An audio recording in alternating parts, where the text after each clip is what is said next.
So ladies and gentlemen, tonight we honor our seniors for their years of service and dedication to Chapin High School. Please join me in paying the tribute to these fine seniors and their families. Please hold your applause until all seniors have been introduced. First for the band, Richie Ayers. Richie is the son of Rich and Kelly Ayers. He's joined tonight Coach Thomas, the O-line coach for the Chapin Eagles. Coach, how has the offense progressed in comparison to last week's game against River Bluff? Well, like we always do, we come in and watch film, see what things we need to work on, make sure that we're healthy, make sure that... Caitlin is the daughter of Brian and Leela Barnes. She is joined on the field by her parents. Caitlin plans for the future include attending Midlands Tech and then transferring to Clemson to major in horticultural and landscape design. Riley Berger. Riley is the daughter of Rhonda Berger. Joining Riley on the field this evening is her mom and her grandparents, Mary and Chris Christopher. Riley plans to attend a four-year university after graduation and major in engineering. Haley Brown. Haley is escorted on the field tonight by her parents, Anita Burnett and John. And also joining her this evening is Greg Clark, Christopher Benrant, and Gary Butler. After graduation, Haley plans to join the Air Force. Jacqueline Page Cantrell. Paige is the daughter of Greg and Rhonda Cantrell. She is joined on the field tonight by her parents. Upon graduation, Paige plans to get her bachelor's degree in both music technology and dance choreography and performance. Haley Coffey. Haley is the daughter of Lisa Grant Coffin and Robert Coffin. Joining Haley on the field tonight is her mom, Lisa. Haley plans to further her college education and reach many people's hearts. Carrie Ford. Carrie is the daughter of Stephanie and Scott Ford. She is joined on the field tonight by her parents. Carrie plans to attend USC Beaufort in the fall, where she will study pre-med. Bailey Gray. Bailey is the son of James and Melissa Gray. He is joined on the field tonight by his parents. Bailey's future plans include attending a four-year university for music and veterinary science.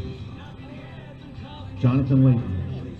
Jonathan is the son of Jennifer and Brad Layton. He is joined on the field tonight by his parents.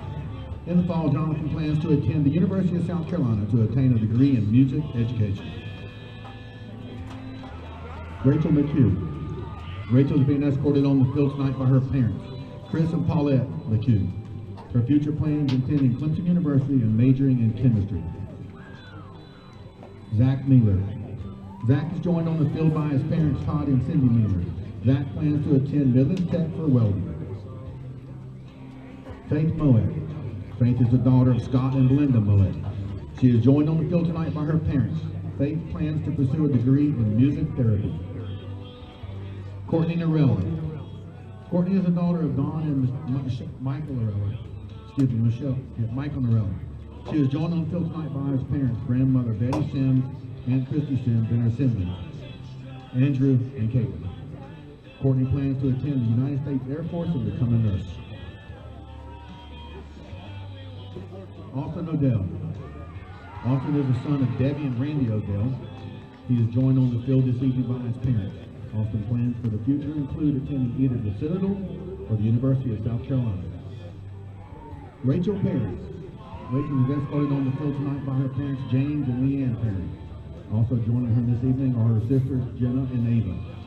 After graduation, Rachel plans to pursue a career as a neonatal doctor.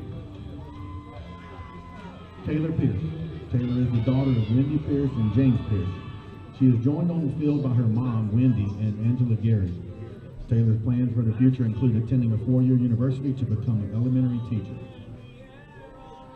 Evan Reiser. Evan is the son of John and Tracy Reiser. He is joined on the field tonight by his parents. Evan's future plans include attending the University of South Carolina, where he will study civil engineering. Alex Rushy. Alex is the son of Randy and Mandy Rushy. He is joined on the field tonight by his parents. In the fall, Alex plans to attend Florida State University and major in OB performance in English. Andrew Thomas Rye. Andrew is the son of Lynn and Lisa Wilkerson. He is joined tonight by his parents. Thomas plans to attend the Citadel this fall. Connor Smith. Connor is the son of Andrew and Michelle Smith. He is joined tonight by his parents. After graduation, Connor plans to attend college and pursue a degree in music. Kyler Spell. Tyler's the son of Leanne and Jamie Spell. He is joined on the field by his parents. Tyler's plans for the future include majoring in mechanical engineering. Courtney Tharp. Courtney is the daughter of Dana and Mark Tharp. She is escorted on the field tonight by her mom, Dana, and her sister, Ashley. After graduation, Courtney plans to attend the University of Florida, where she will major in horticulture. Nolan Vorez. Nolan is the son of Sheila Wright and Andy Vorez. He is joined tonight by his parents. After graduation, Nolan plans to attend Embry-Riddle Aeronautical University to pursue a career as a commercial airline pilot. Michaela Wise. Michaela is the daughter of Amy and Micah Wise. Joining Michaela on the field tonight are her parents. Michaela plans to attend Furman University or the University of Alabama Tuscaloosa, where she will major in music therapy and/or music psychology. Those are the seniors for your band. Cheerleading. Maddie Broad. Maddie is the daughter of Richard Broad and Shannon Stevens. She is joined on the field tonight by her father and brothers. Upon graduation, Maddie plans to attend USC and major in forensic science. Paige Ziegler. Paige is the daughter of Rick and Shannon Ziegler. Joining Paige on the field tonight are her parents. Paige plans to attend Wofford College and major in biology. That is your cheerleader. Dance. Zoe Bicep. Zoe is the daughter of Brian and Sandra Bicep. She is joined on the field tonight by her parents. CSPN. Pearson Wiley. Pearson joined tonight on the field by his parents, Charles and Jada Wiley, and nephews Banks and Wade Wiley. He plans following graduation are to attend Clemson University and major in chemical engineering. Lucas Nash. Luke is the son of Steve and Suzanne Nash. He's joined tonight by his parents and his sister Samantha. His plans following graduation are to attend Georgia Southern and pursue a career in multimedia film and production. Athletic training. Sophia Bowden. Sophia is the daughter of Betty Freeman and Jeff Bowden. She is joined on the field tonight by her mother. Upon graduation, Sophia plans to attend a four-year university and study biochemistry. Ava Ellis. Ava is the daughter of Gia and Jason Ellis. She is joined on the field tonight by her mother, grandmother, Liz Fiore, and brother Ethan. Ava's post-graduation plans include committing to a school to play soccer or attending Clemson and participating in their athletic training program. Mary Frances Huggins. Mary Frances is the daughter of Keith and Laura Huggins. Joined Mary Frances on the field tonight are her parents and her sisters, Annalise and Kate. Mary Frances plans to attend a four-year college and major in English or business with hopes of being a lawyer or working in the United Nations. Madeline Levette. Madeline is joined on the field by her parents, Jessica and Justin Levette, and her brother Mason. Madison's future plans include attending a four-year university, playing volleyball, and studying nursing. Taylor Martin. Taylor is joined on the field tonight by her parents, Tim and Lynn Martin. After graduation, she plans to go to college and major in biological science. Now for football. Jake Watson. Jake is the son of Chris and Paige Watson. He has been escorted on the field this evening by his parents and his sister Cameron. Upon graduation, Jake plans to attend Lander University, where he played lacrosse and major in business. Sam LaRosa. Sam is the son of Paul and Dawn LaRosa. He's joined tonight by his parents. Sam plans to attend the Citadel to run track and major in education. Michael McNeil. Michael's the son of Mike and April McNeil. He's joined on the field tonight by his parents and his brother David Sutton. Upon graduation, Michael plans to attend a four-year college and major in engineering or business. Alex Nelson. Alex is the son of Jen and Mike Nelson. He is escorted tonight by his parents. Upon graduation, Alex plans to attend college for sports management and journalism. Trey Lyles. Trey is the son of Floyd and Annette Lyles. He is joined on the field this evening by his parents. After graduation, Trey plans to pursue his athletic and academic career at the next level. Ross Calderon. Ross is the son of Scott and Jill Calderon. Ross is joined on the field tonight by his parents and his sister Dana. Ross's future plans include attending Clemson University and applying to medical school. Tyson Thomas. Tyson is joined tonight by his parents, Bazan and Tabitha Thomas and Tristan Thomas. Tyson plans to get a degree in journalism and further his career as a student athlete. Sam Beckett. Sam is the son of Ron and Carol Beckett. He's joined on the field tonight by his mom and dad and sister, Sydney. After graduation, Sam's plans include attending the Citadel, where he will major in business. Jake Brandon. Jake is the son of Joey and Stacy Brandon. He is escorted on the field tonight by his parents and Sammy Brandon. Jake plans to attend college and major in business. Taylor Lehman. Taylor's the son of Chris and Shannon Lehman. He's joined on the field by his parents and his little brother Connor. Taylor's plans for the future include going to Life Chiropractic College and becoming a chiropractor. Giovanni Macaluso. Giovanni is the son of Terry and Brenda Macaluso. Joining him on the field this evening are his parents and his brother Mario. Giovanni plans to attend the United States Naval Academy and study STEM majors on his way to becoming a naval doctor. Jack Norris. Jack is being escorted onto the field tonight by his parents, Brad and Pam Norris, and his sister, Carly. His future plans include Clemson University, where he plans to major in business. Joseph Humphreys. Joseph is joined on the field tonight by his parents, David and Shauna Humphreys. Joseph plans to attend the University of South Carolina and major in political science. Zachary Brown. Zachary is the son of LaVonna Sutton Brown and Motegas Brown. He is joined on the field tonight by his parents. Zachary plans to go to college in the fall. Colby Bennett. Colby is escorted on the field tonight by his parents, Chantel and Aaron Bennett. His grandmother, Margaret West, and sisters, Morgan and Molly. After graduation, Colby plans attending the Citadel, where he will major in nursing. Josh Lloyd. Josh is the son of John and Kathy Lloyd. He is joined on the field tonight by his parents. After graduation, he plans to attend the University of South Carolina and become a nurse practitioner.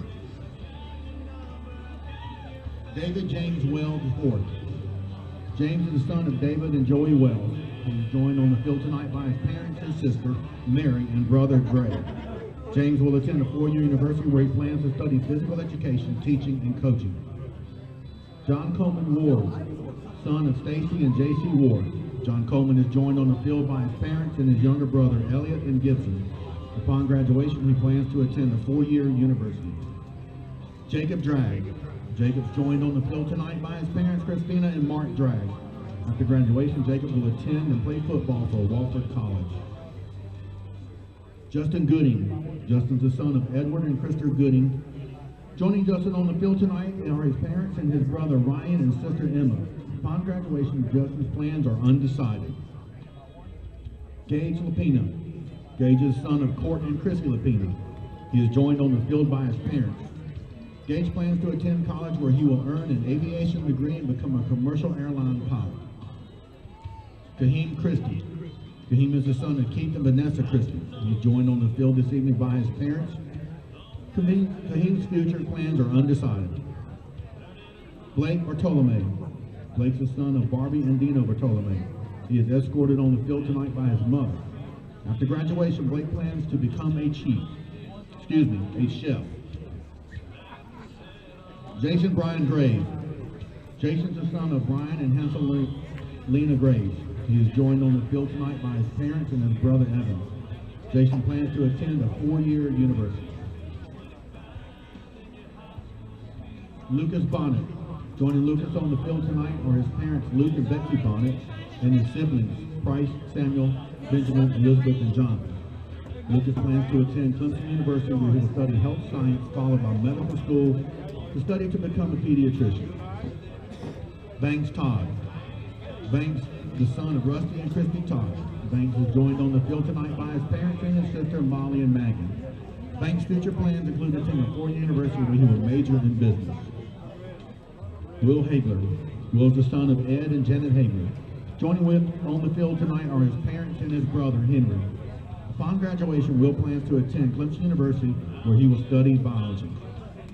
Ladies and gentlemen, if you would, please stand on your feet. Let's give all these seniors a big hand.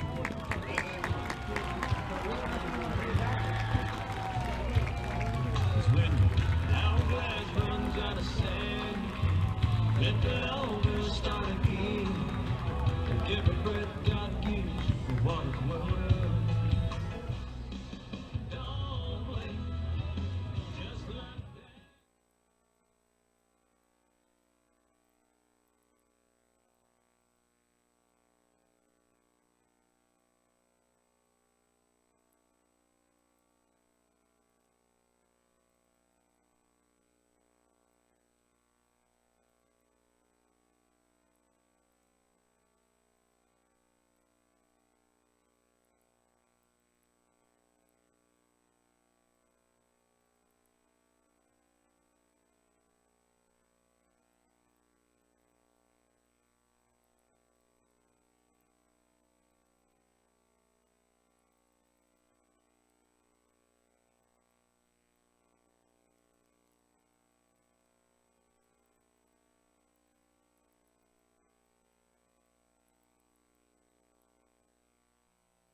And welcome to tonight's broadcast, folks.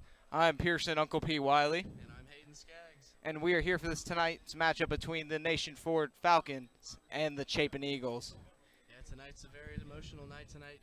Here at Cecil Woolbright Field, Eagles are having their senior night, and one of our very own Pearson Wiley, who is a senior this year, it must be an emotional night for you as well. I mean, yeah, final football broadcast, but you will hear me most likely for basketball broadcast as well, so it's not my final sign-off for CSPN. But other than that, looking today, Eagles looking to hopefully look on their resume for an at-large bid for playoffs, as last week's loss to Lexington didn't really help them. But it did help Lexington get that playoff berth and most likely secure third in the region for 5A, Region 5. Yep, Lexington lost last night at River Bluff, so your final Region 5 standings in 5A are Dutch Fork was first. River Bluff will be second, Lexington third, Chapin fourth, and White Knoll will be fifth. So, and Chapin right now is fighting for an at-large berth in the playoffs right now. I mean, that's pretty interesting, though, to see a team first year ever in 5A and not ending up in last. I mean, not first, but it's better to say we at least got one region win for 5A. I mean, yeah, definitely. But I know to Coach Gentry and the rest of the coaching staff, so far it's not been the year that they were hoping for this year. But if Chapin can finish strong these next 2 weeks, this week against Nations Ford and next week against Spring Valley, I think they can clinch themselves that at-large wild card berth into the playoffs. Yeah, I mean, I don't think there was ever a year like 2016, fall of 2016, first year in 4A for Chapin, and we ended up going all the way to Lower State, although we ended up losing to Hartsville. Or was it Lower State? Lower State final, we lost to Lower Hartsville. Yep. That was Chapin's best finish since the 1970s in the playoffs. But here are our starting lineups tonight for the Chapin Eagles. Here's the defensive starting lineups. First, our two defensive ends tonight, Kaim Christie and Knox Hill. Nose guard, Justin Gooding. Linebackers for the Eagles, Dylan King, James Wells, Jake Watson, and Sam Greer. Cornerbacks are Colby Bennett and Taylor Lehman. And the safeties are Michael McNeil and John Coleman Ward. And Alex Nelson will be handling the kicking and punting duties. And on offense tonight, we have at left tackle, John Michael Jenny. Left guard, Gage Lapina. At center, Josh Taylor. At right guard, Blake Bartolome, also known as Cheeseburger, also known as Big Cheese. At right tackle, Thornton Gentry. Quarterback, Roger Padroni. Running back, Tyson Thomas and Trey Lyles.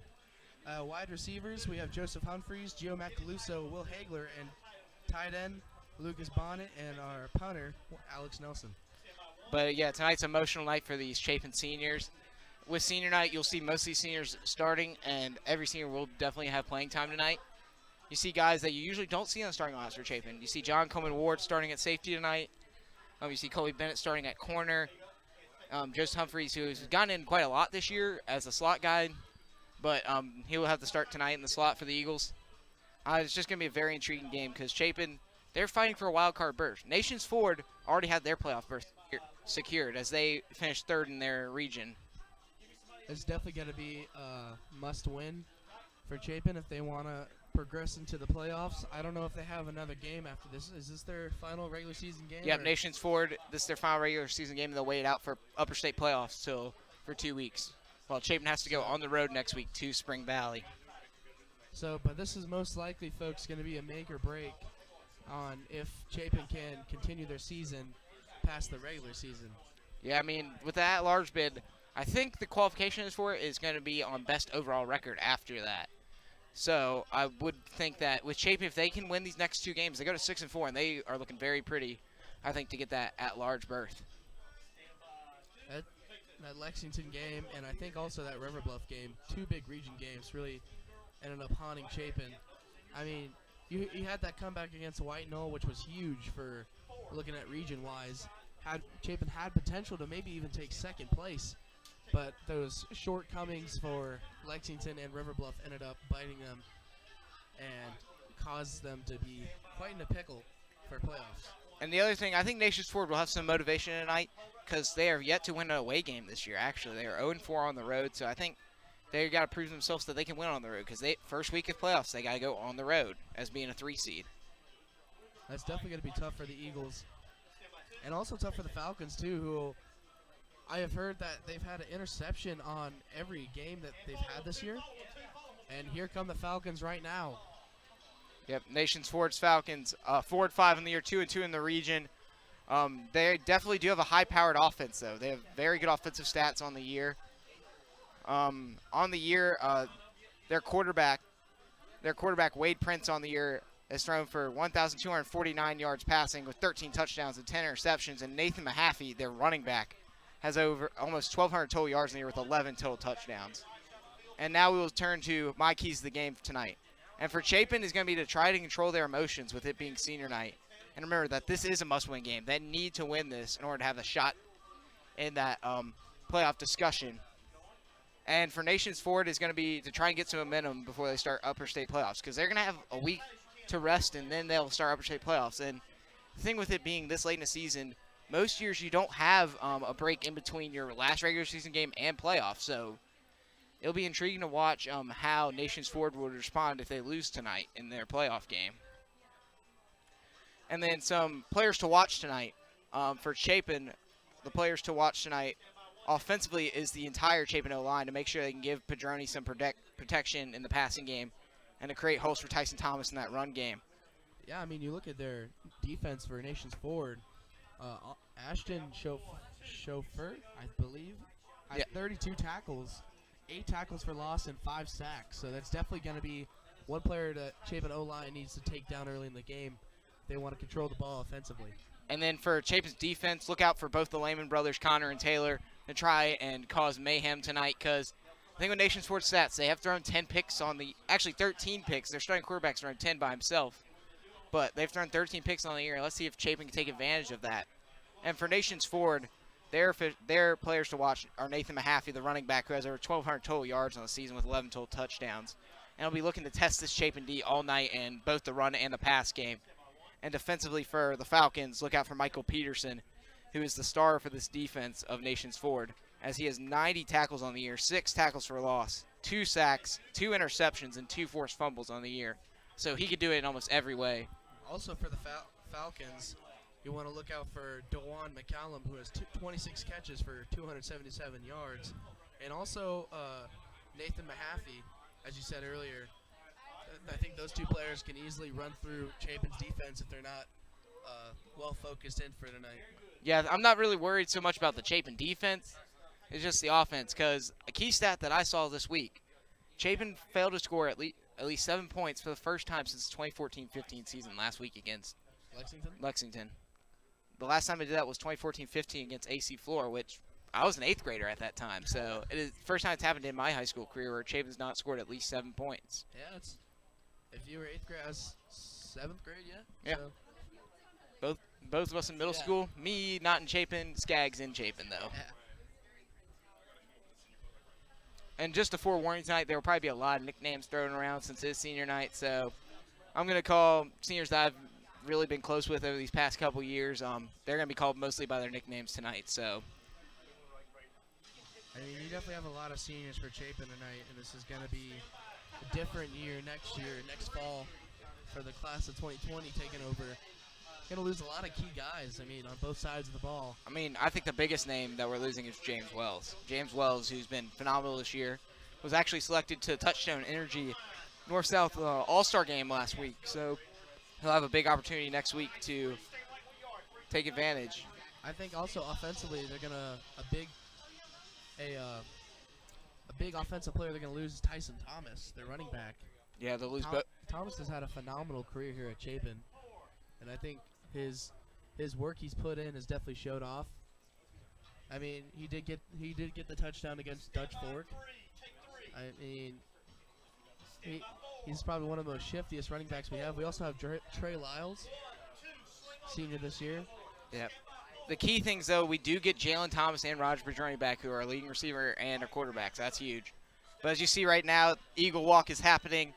And as they head over to the hill to start this ball game and to enter on a Cecil Woolbright field, it's just, there's chills coming whenever you hear 2001: A Space Odyssey, and then you see them run down the hill here at Cecil Woolbright. I mean, that's probably one of the best traditions we have here at Chapin is, football running down the hill. Ever since I was a freshman, or even back in middle school or elementary school when I came Friday nights to watch the home games.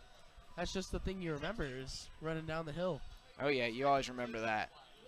But, yeah, I mean, definitely going to be an emotional night tonight. I mean, with all these seniors graduating, if my counts are correct, I think officially for the Eagles, there's over 20 seniors. I'll try to get an accurate number here in a minute. And then including me as well as being a senior and former players. Quite a few people know on these broadcasts. But it's definitely going to be an emotional night. I just want to see how the Chapin team responds with all the emotions coming in. Try not to potentially make mistakes tonight due to those emotions. And I think also the other big question is, how does Chapin build from this year? I think they'll build well. I think they've got great talent behind this team that are all going to be just going to mature next year. It's going to be more mature. As we see the captains coming out here for the Eagles. Captains for Chapin, number 19, Giovanni, the Jet Macaluso. Number 8, Rosser Calderon. Number 10, Samuel Beckett. And number 78, Blake Cheeseburger Bartolome. And for Nations Ford, their captains tonight, number 10, Prince Wade, their quarterback. Number 1, DeYoung Hunter. Number 77, Josh Ryder. I think number 19. Number 19, Cesar White. But yeah, it's going to be definitely going to be a very intriguing game to watch. Nations Ford is a very long drive from here, so I wonder maybe if that drive also had an effect on them. I mean, just by car, it's about an hour and a half to get to Nations Ford in Fort Mill, so you can imagine by bus it's probably an additional 20, 30 minutes. So yeah, if you look at their section, not too many people come out tonight to support the Falcons. But then again, it is a decent drive, and it's also a wet, muggy night here too. 45 degrees, going to be a kick. Coming from experience in the lacrosse field, we had lots of away games up in Greenville, and it definitely takes a toll on your mentality. You can easily get distracted by something you watch or something you do on the bus, and it carries into the game. So definitely, you definitely want to see if Nation Ford can, after that long bus ride and after they got all stretched out, see if they can pull through and upset the Eagles here at Cecil Woolbright. Yeah, you definitely want to see it as they are getting ready to run down the hill here. As we said, it's been a cold, rainy day here in Chapin all day. High only reached to about 51 degrees, and at its peak today, it was pouring here, but it's actually calmed down. The rain has calmed down. It's now just a mist going over Cecil Woolbright, about 45 degrees here at kickoff. So let's see maybe if the field's a little bit slick tonight, see if there may be a bit of slipping and sliding, maybe a little bit loss of control here on the turf. But definitely going to be a fun game to watch tonight. As you see, maybe both teams might experiment with different things tonight, considering it being senior night for Chapin, so they might try out some different things. But definitely it's going to be a must-win for the Eagles. And here you've got the 2001 Space Odyssey playing. And Eagles ready to take down the hill. Seniors is definitely the most emotional part of all of the night, besides the clock hitting 0 fourth quarter. Oh, yeah. I'm curious to see, will they do the senior line tonight, or will they wait till away playoff game is what my question is. But, yeah, this is going to be, and here they come down the hill.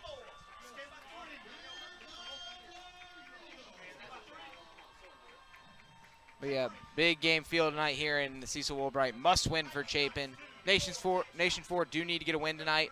Try to give themselves some momentum before going into the upper state playoffs. But definitely big game feel here in Chapin. And now both teams entering the field. Let's play some football. Let's play some football. Yeah, start time delayed about 10 minutes due to senior night festivities, but we're about to play some football here in Cecil Woolbright. And Chapin will start out with the ball. Number 26 for the Falcons, Quinn Kastner getting the tee set up for the Falcons.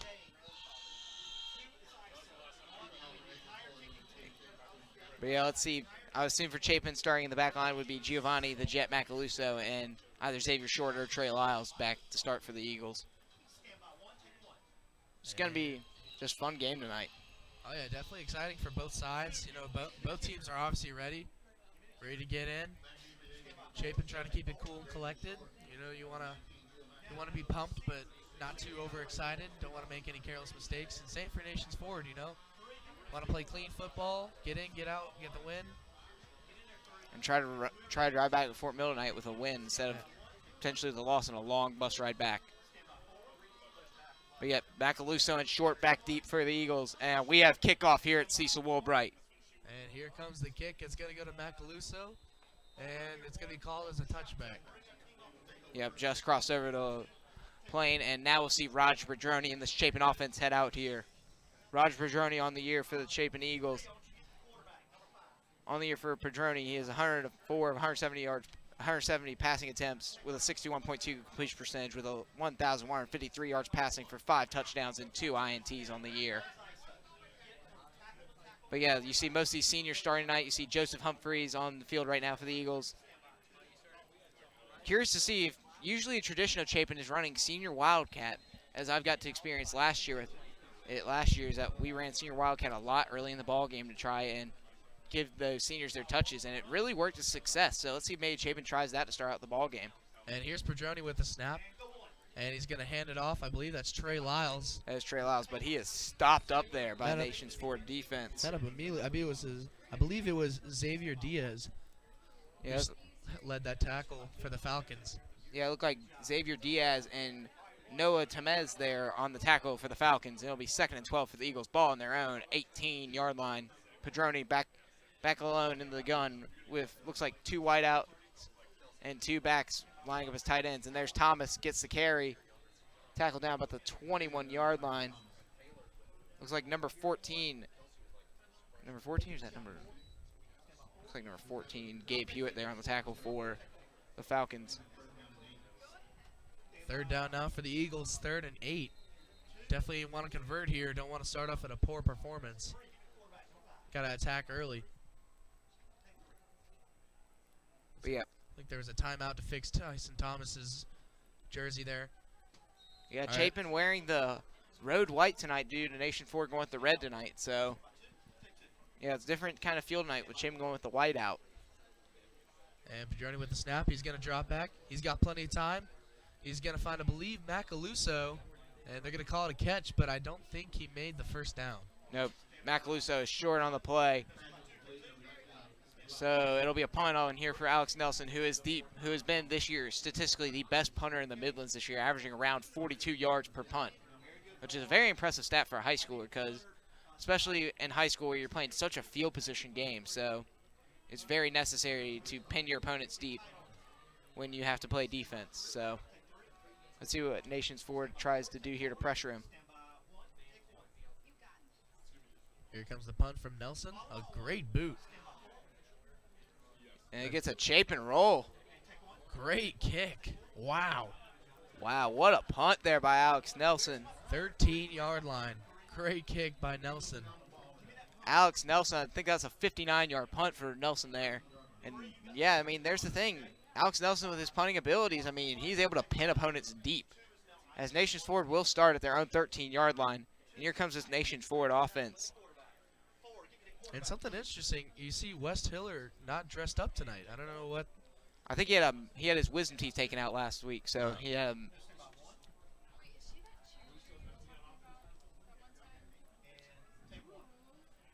Got a snap here. It's going to be a delayed handoff.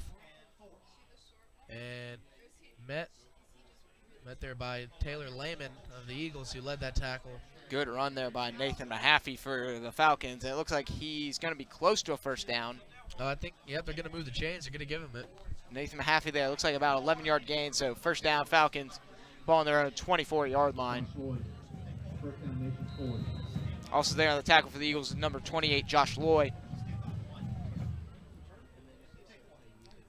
Going to be a snap up the middle. It's a handoff. Met immediately by Jake Watson. Good tackle.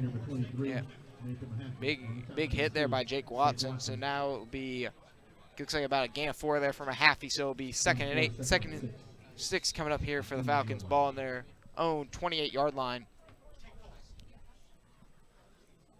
Prince in the backfield. He's going to take the snap. Another handoff to Mahaffey. Met immediately by the Eagles. Still going to get a gain, though. Brings up 3rd and about 2. Nathan Mahaffey. 3rd and 2 coming up here for the Falcons. Ball on their own 30. Oh, looks like maybe they give him a better spot. So actually looks like it'll be 3rd and 1. Number 57, Dane Christie. Nation 4 needs this. Can they convert on the 3rd down to keep the drive going again? Eagle fans, it's 3rd. Yep, Mahaffey and Prince in the backfield. Prince. Oh, a fumble on the play. And Jake Watson falls on it. And that's going to be a turnover. Eagle ball at the Nation Ford 30-yard line. That's been the issue all year for Nations Ford, as I've seen. They've turned the ball over quite a bit, so huge break there for the Eagles as they get great field position. Now they get the ball at their Nation Ford 31-yard line, and it's 1st and 10 for the Eagles. I don't even think any of them saw the ball on the ground until Jake Watson started heading for it. Yeah, I didn't even notice it for a second. I saw it left Prince's hand, and I think it was an intended handoff for Mahaffey. Just slipped right out of his hands. Yeah, it looks like it may have been a read option there, and neither one decided when they were going to pull it, so. Oh, official timeout. I believe it's going to be Timeout for Chapin. timeout for Chapin, never mind. So far, score still 0-0 as we reach 9 minutes in the first quarter here in Chapin, South Carolina. Nation Ford just off a turnover, and now Eagles ball at the 30-yard line in Nations Ford territory. And the huge thing for the Eagles is that you're already in Alex Nelson's range. I mean, you'd probably like to get a couple more yards, and maybe you question kicking a longer kicks tonight, especially with the amount of moisture that's probably on the field that's getting on the ball, so it has maybe a little bit of weight to the ball. So, but definitely good field position to start this drive for the Eagles. And here comes the Eagles back on the field now. Can they capitalize off this huge turnover with the fumble recovery made by Jake Watson? Yep. There's 3 wide out. Looks like 4 wide outs for the Eagles. Padroni and Thomas back in the backfield. And they're going to try off a pass play. It's wide open. Jason Graves with the reception and a 1st down. Jason Graves, one of our seniors, gets to about around the 19-yard line, so 12-yard gain on the play, and that'll be a 1st down for the Chapin Eagles. Great play there. Graves wide open. Padroni connected immediately. A great pass there by Padroni. Great catch by Graves. And 1st down for the Eagles now in the red zone. Yeah, already in the red zone. That's huge for Chapin. They want to get some points up early so they can give their defense a little bit of cushion to work with tonight. And you know this Chapin offense, they're motivated after struggling so much these past couple weeks. Oh, yeah. And luckily caught by Trey Lyles. Looks like it could have been overthrown, but then immediately by number 33, Jacoby Henderson off of the Falcons. Henderson, who's a freshman, just with a big hit there on Lyles. Lyles only gets about 1 or 2 yards there on the play, so it'll be 2nd and 9 coming up here for the Eagles. Ball on the 18-yard line. Great hit there by Jacoby Henderson. A great snag though by Lyles. Looks like Padroni was about to overthrow it, maybe even an interception. But here we go, handoff to Tyson Thomas. Gets a gain of about 4, going to bring up 3rd and 3. I think it's 3rd and 5. Brings up 3rd down. Yep, looks like about 3rd and 5 come up here for the Eagles. Ball around the 15-yard line. Let's see what this Chapin offense tries to call here on 3rd down. Still 4 wideouts in with Padroni in the backfield with Thomas to his right. 2 on each side. Yep, they got him. I think it's going to be offside. Is it going to be movement?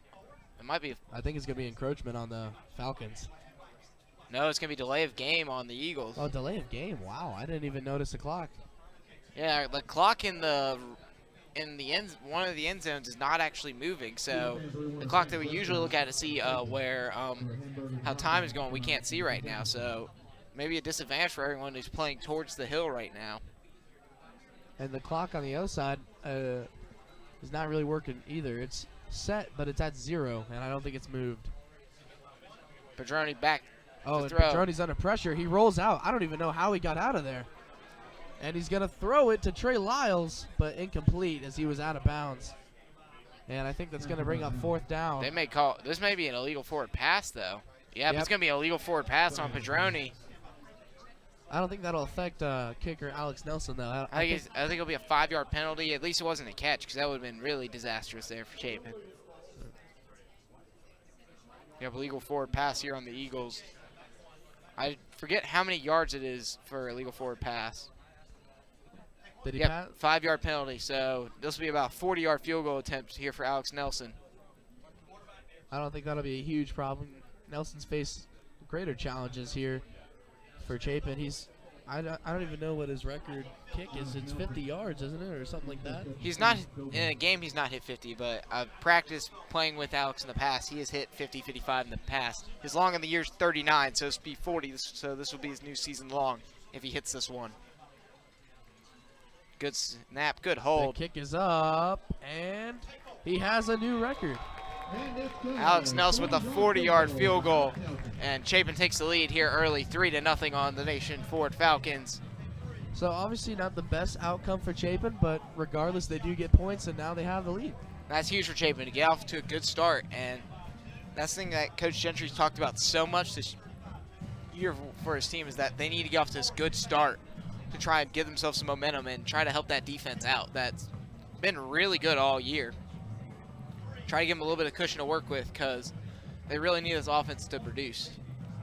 But definitely huge to get 3 points there, first drive of the game. So, second drive of the game, sorry. And they took advantage of that turnover by Nation Ford. So, a huge play for Chapin's defense. Jake Watson capitalizing on that turnover by Wade Prince. And an interesting formation here, Nation. Tui Peluto has been one of the better receivers this year for Nation Ford. I think he has almost 200 yards receiving on the year. Nation Ford seemed to distribute the ball very well, as they have 3 receivers this year who are right at 200, either at or over 200 yards receiving on the year. So Prince does a good job of distributing the ball to every receiver on his team. The Nation's forward, they can't forget. They definitely have to keep in mind the turnovers. Can't turn over the ball. Cost them in this game and games before. Yeah, I mean, they've struggled. I mean, Prince on the year's thrown 10 interceptions. I think they've thrown 13 overall. And it's going to be a bootleg to the left. He's going to find Petey again, and another first down as they inch closer to the red zone. Yeah, I mean, Nation Ford's been able to move the ball very well so far. I mean, that's the thing with Nation Ford offense. This is a team coming into this ball game averaging close to 300 yards total per game, so they know how to move the football. It just seemed at times this year their defense hasn't really held up for them as their offense really has done well. Oh, and there's another bobbled snap, and Mahaffey's going to get stuffed in the backfield. Originally met up by Jake Watson, but I think the tackle was finished by Kayyum Christie. Was that a flag, I think? And flag in the backfield. Looks like it might be on the Falcons. Let's go to the officials here.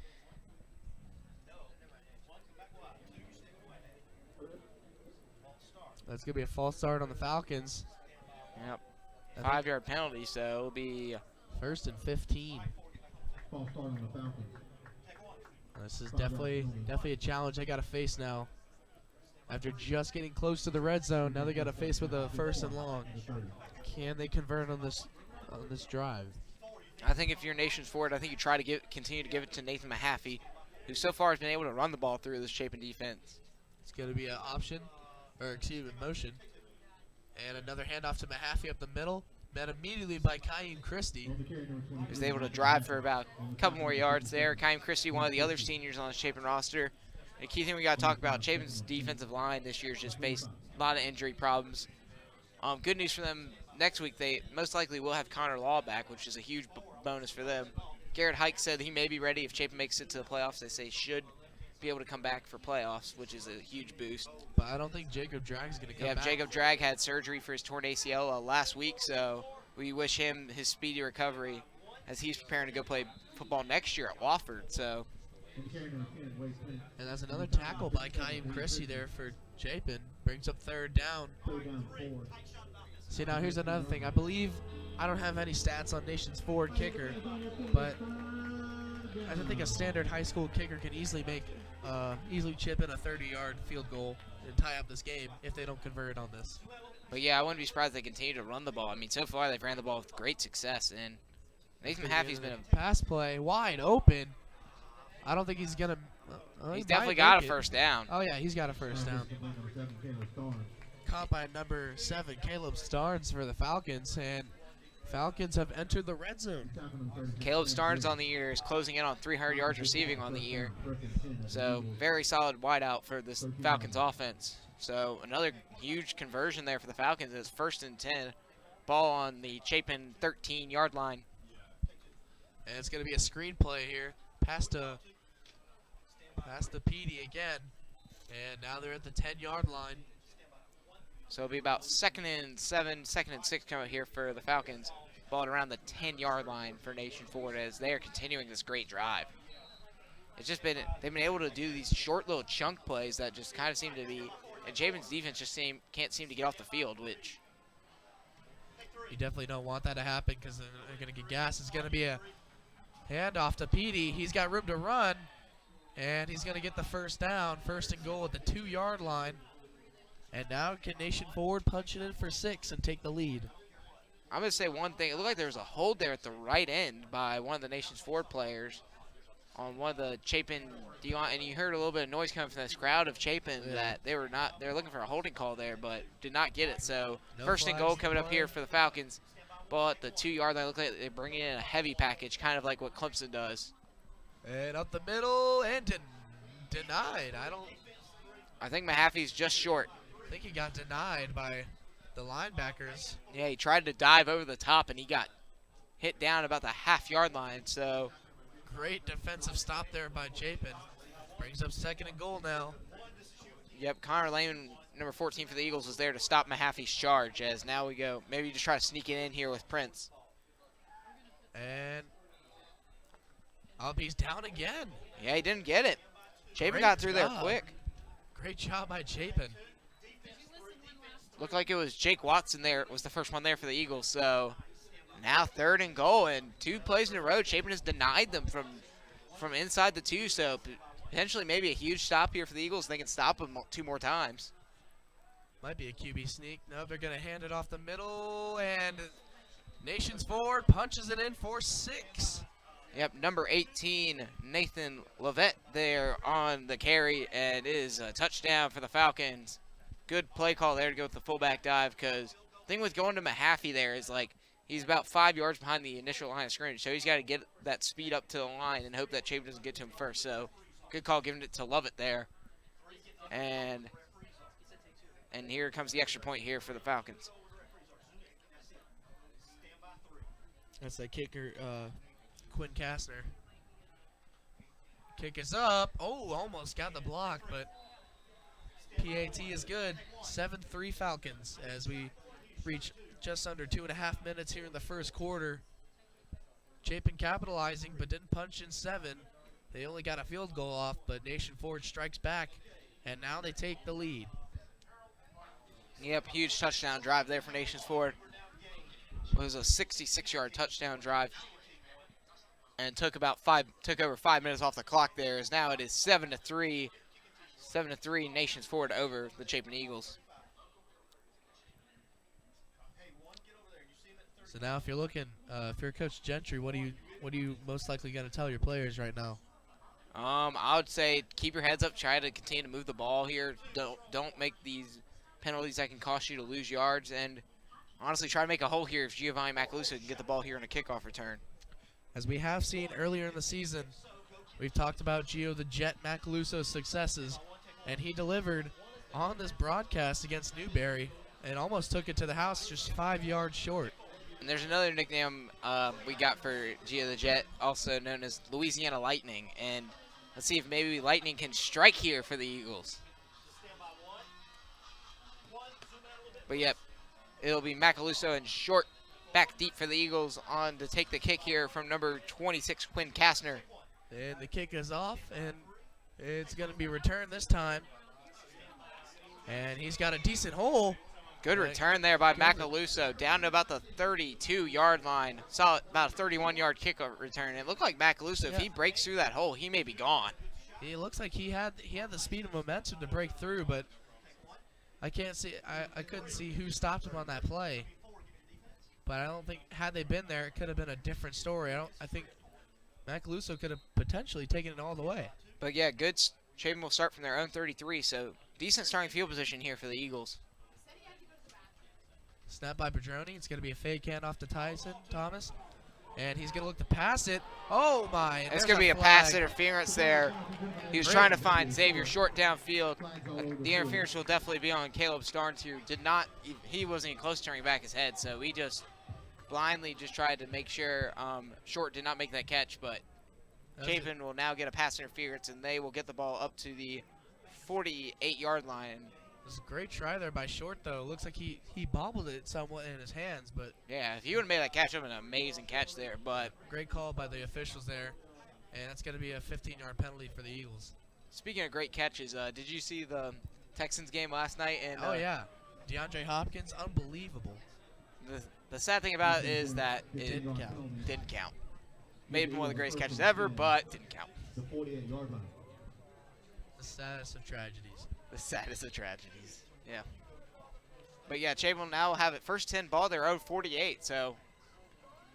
Snap is going to be a handoff to Tyson Thomas. He's going to find a hole, and he's going to gain about a few yards. He's going to call him down with forward movement. I believe that was number 24, Michael Peterson, who led that tackle for the Falcons. Michael Peterson looking to make it to 100 tackles overall in the season by the end of this ball game. I mean, he's the leader of this Nation 4 defense in the middle of the park as a middle linebacker.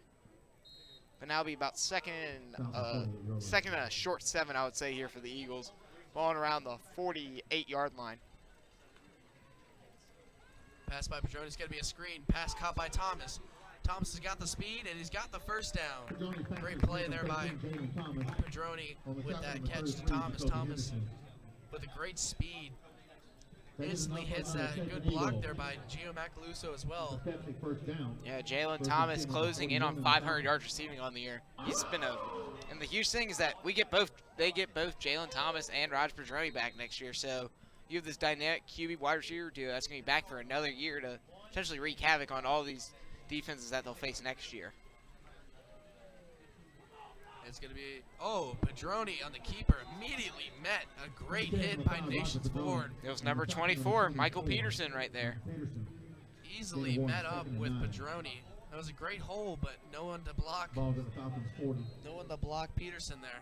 And yeah, Peterson there kind of just lit up Pedroni there. So 2nd and 9 count here for the Eagles ball on the Nation Ford 40-yard line. So Chase Vale moved the ball pretty well this drive.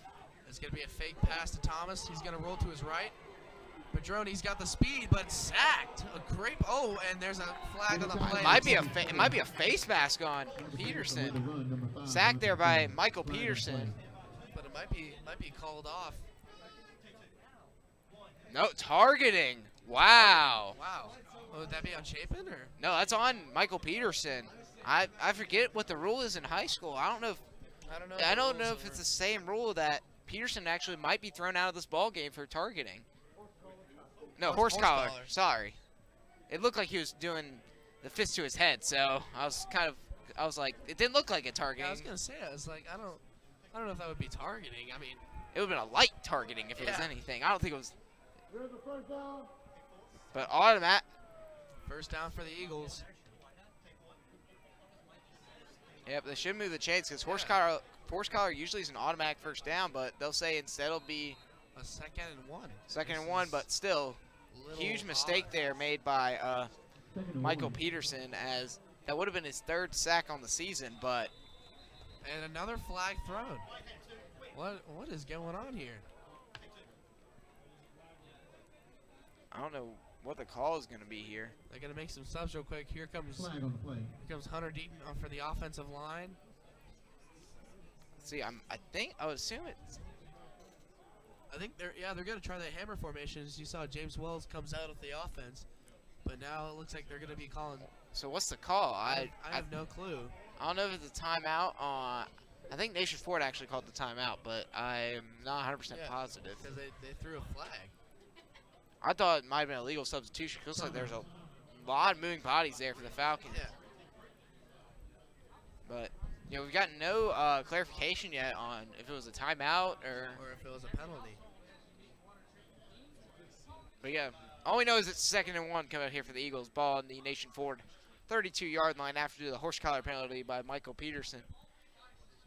And we're just almost done with this quarter. 34 seconds left. And for Michael Peterson, that was his 3rd sack on the season for the sack there, but did lose, Yeah. but was a 15-yard penalty. So Even though they called it as 2nd and 1? yeah, 2nd and 1. I thought, yeah, I would have thought been automatic first down. That's usually what it is an automatic first down. And I don't know if high school league has it a little bit different, because usually when you see a horse collar in a college or pro game, it's automatic first down. Yeah. Oh, it looks like they are going to bring out this hammer formation. They got. I mean, good call for Chapin. Try to pound it, get a first down, and then switch back to your normal offense. Oh, it's going to be a false start.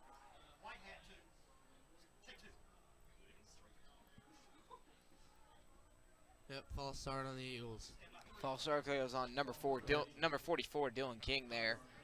He got confused by all the motion moving around there by Nation's 4 defense after Chapin's backs had motion, but yeah, huge mistake. Great defensive play there by the Falcons. The snap didn't even go off. Yeah. But now Padroni will be back 2nd and 6. So he'll have 3 wideouts with Lyles kind of up as an up back and Thomas to his right. Fake handoff is going to be a keeper for Padroni. Looks like it was a read option there, and Padroni will be stopped right around the 35. So it'll be 3rd and about 4 coming up here for the Eagles. So 3rd and manageable.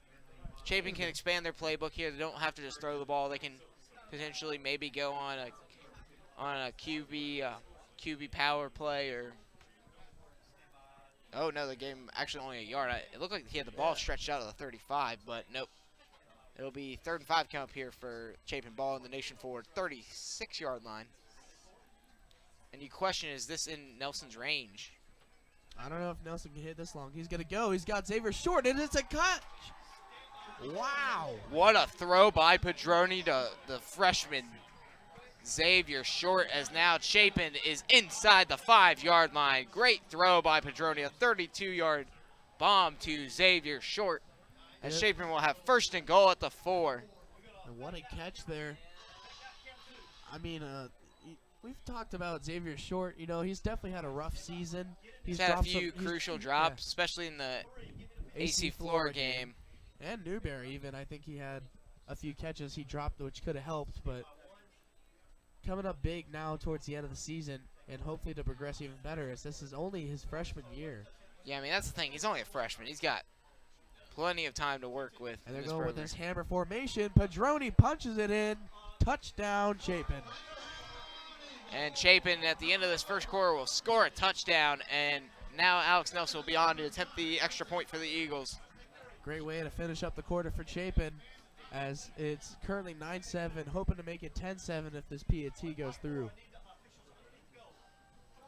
But yeah, great drive there for the Eagles to end it. Started off with a good kickoff return there by Giovanni Macaluso.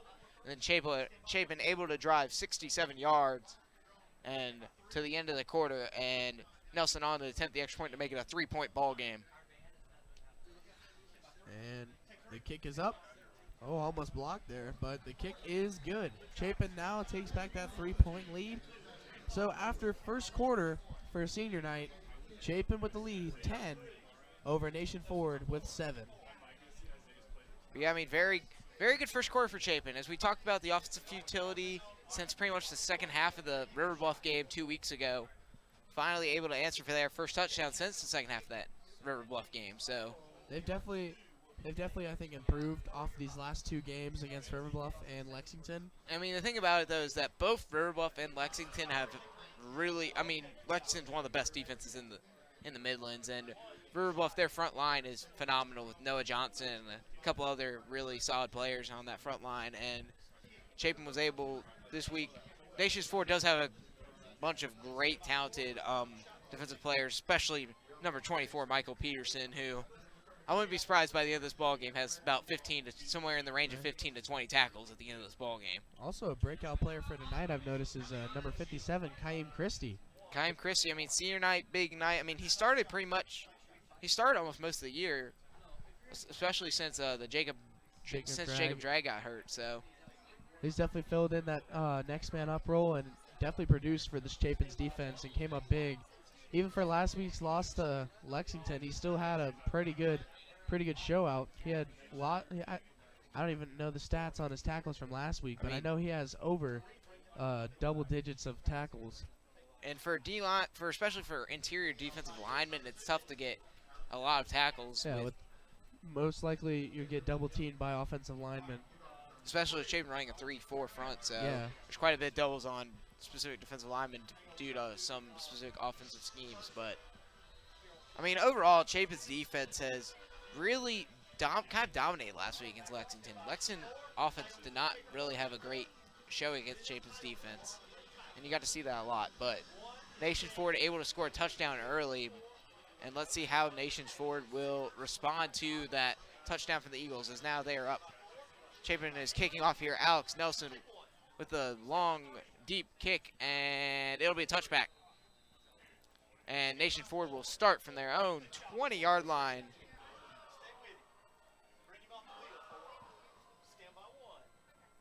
As we start the second quarter here, Chapin is up 10-7.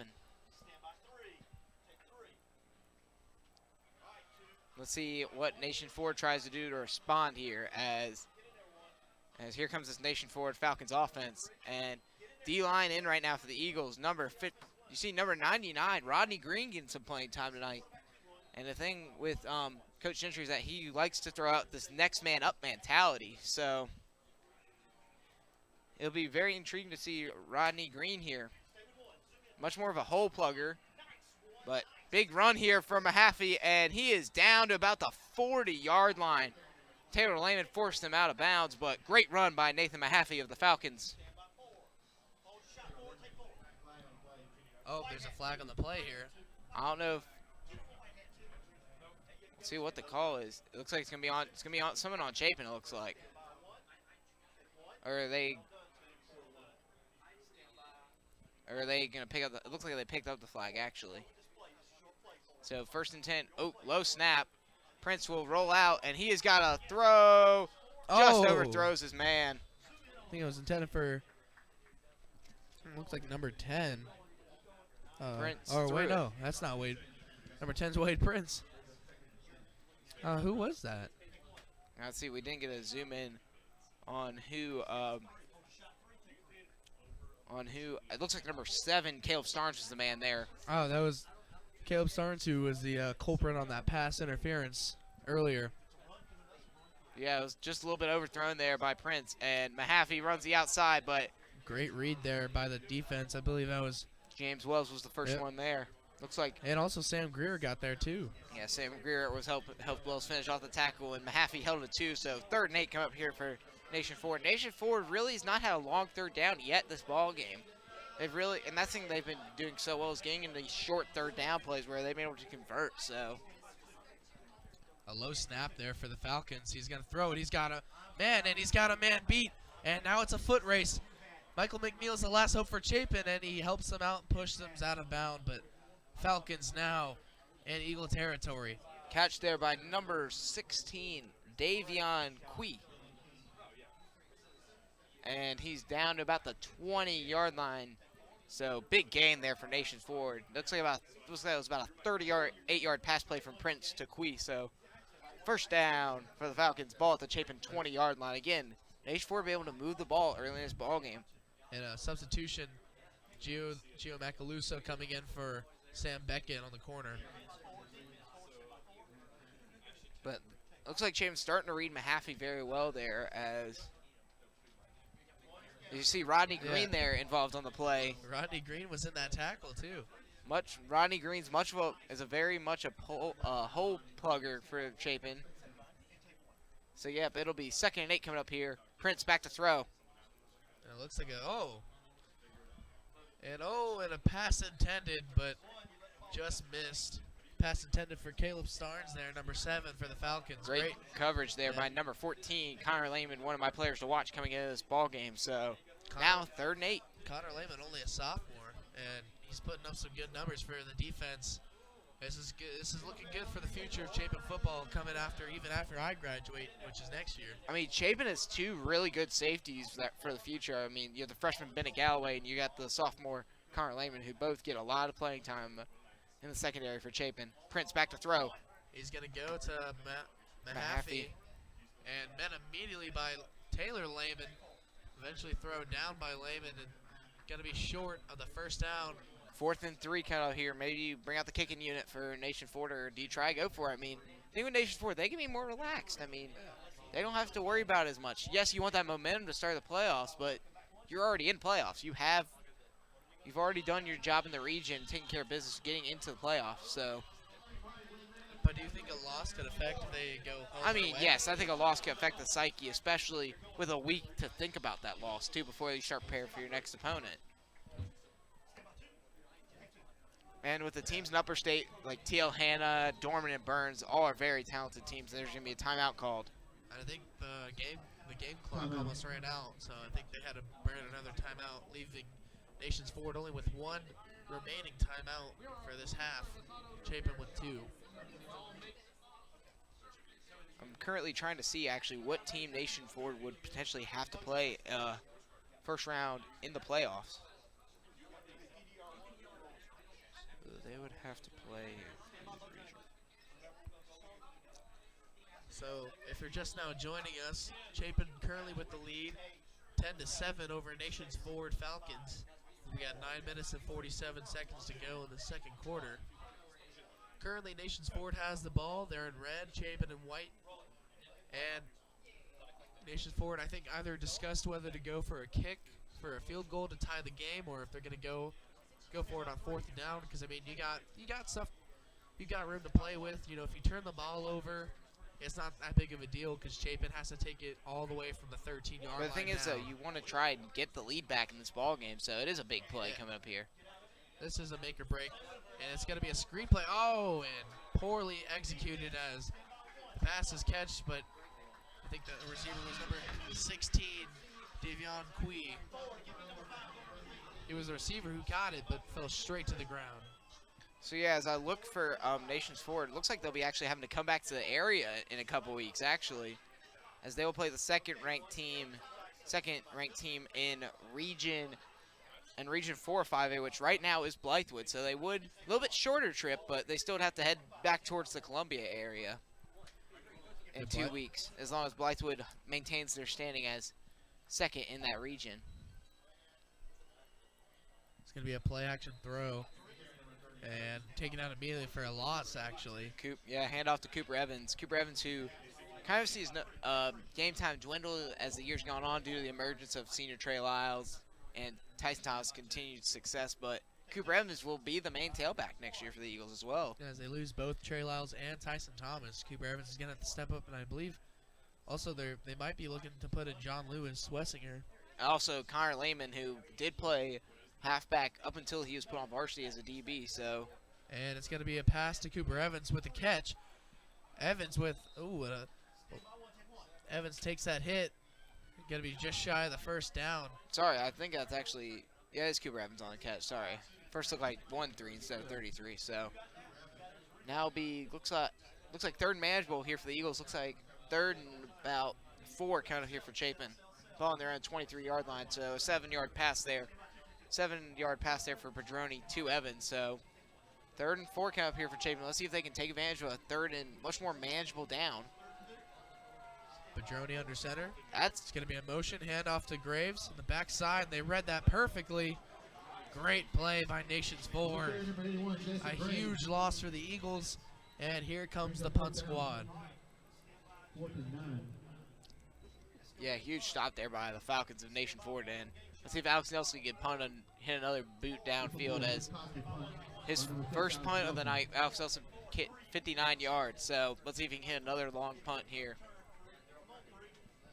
I mean, the thing is, looks like maybe a tiny bit of wind, but it looks like it's blowing to the right of Nelson, so nothing towards his back or nothing at his face. So I don't think it will affect the kick too much. Low snap. Low snap, almost blocked, and I don't think that was a kick Alex Nelson wanted to make. Yeah, end over end and a low drive, but there's a flag. So let's see what this penalty is going to be. It might be a re-kick. Yeah, Nelson's I think they may have hit Nelson too. Yeah, wow. Nelson's clapping his hands. I think it's going to be roughing the kicker. It's going to be, there's 2 penalties. Oh, man. But maybe one on Chapin too, because it looked like maybe a false start potentially to start. See what the officials have to say.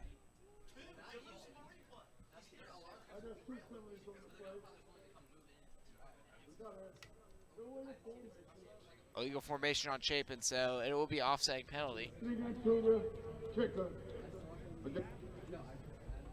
So the penalties will offset, so we'll have a re-kick here. So it was, I don't think it was roughing the kicker, I think it was running into the kicker, so it would have only been 5 yards anyway, so. The penalties are going to offset, and it gives Chapin another shot to get that that snap back, I think. Yeah, the low snap kind of started the problem because Nelson hit just a low line drive, end over end, which really is not what he wants to hit. Dante Cherico with the long snapper. I think there was a little, I don't know if the ball may have slipped out of his hands. You know, the ground's a little wet from the rain today. And there's a better snap for the Eagles, and Nelson with a better kick. I don't think it was really. Oh, muffed it! Muffed it! Play. I think they. Who's got it? Oh, whoa, and a late play there, but no official saw it. Chapin's got it. Got the ball. Wow. It was a shorter punt, but definitely had a lot more hang time on it, so. Wow. That's 2 turnovers tonight in just the first half for Nations Forward. Yeah, I mean, that's the thing we talked about. Nations Forward has had an issue this year with hanging on to the football and another costly turnover. And a huge thing for any team. If you can win the turnover battle, you have a very high shot of winning the ball game. So, huge. Let's see if Chapin can take advantage with already 3 points off of turnovers tonight. So, but beyond the play, I don't know if you saw it. I did see a little bit of late shoving at the end. I heard Jake Watson just suplexed one of the players. I don't know if they were getting scrappy at each other. It looked like it was. Looks like there's a little bit of chatting between both players. And a wide open pass caught by Jalen Thomas. Wow. Great catch. Good throw by Padroni. Just let him a little bit too long, but still was a great throw. Padroni plenty of time to throw. Hits about a 16-yard pass to Jalen Thomas, and Chapin are into Falcons territory. Just a little casual shrug as he goes on, pointing to that first down. Great play by Thomas.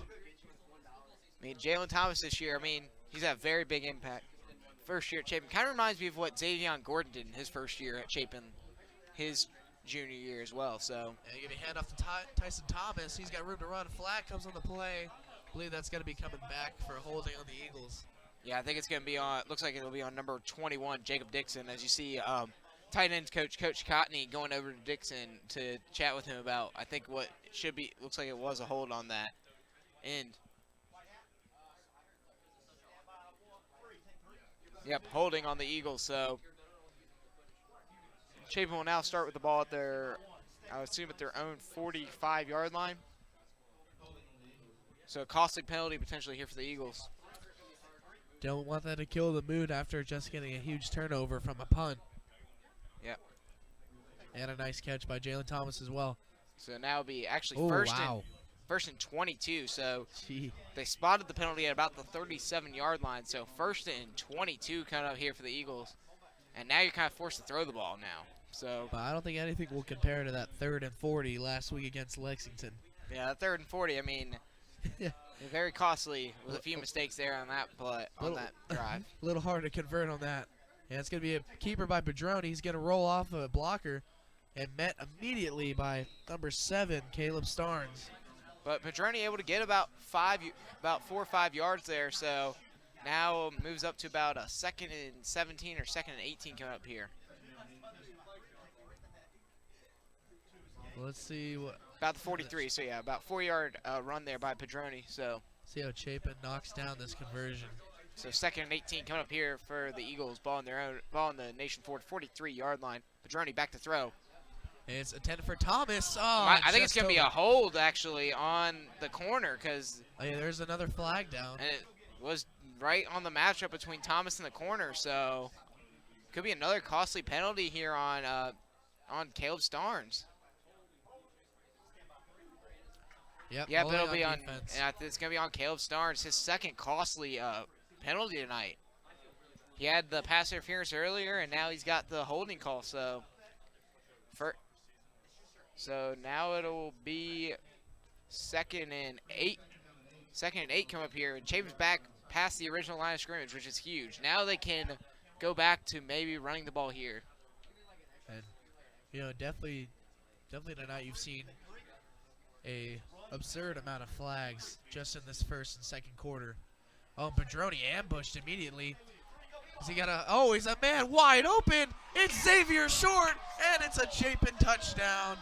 And he threw it right when he got back to the line of scrimmage. What a throw by Padroni. It'll be a 34-yard touchdown pass to the freshman Xavier Short as Padroni just threw a rocket into the end zone. Wow, great play there. And as we talked about the past couple weeks, that Chapin offense has been a little bit futile, and so far in this ball game, they've done very well to kind of get some momentum going. And Chapin on to attempt the extra point for Alex Nelson, and I mean, yeah, Chapin now, this could be 10 points off turnovers early in this ball game, so. Oh, the kick is blocked. Yeah, got blocked right at the line. Yeah. Great play there by Nations Ford. So now score is Chapin 16, Nations Ford 7. So we got 6 minutes and 50 seconds left to go in this first half. The last home Eagle fans, once again, we want to thank home Cisco for game of tonight's the regular home season. So definitely a great offensive performance so far for Chapin. Xavier Short coming up huge in the second quarter with 2 big receptions, as it's definitely paid off. The second reception being a touchdown, putting the Eagles up 9 against Nation Ford.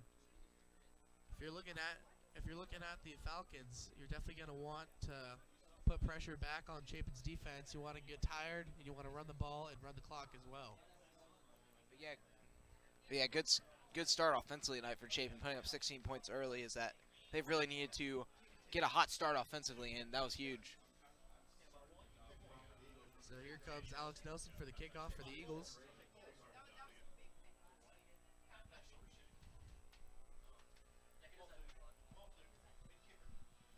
But yeah, Nelson on to kick off here for the Eagles.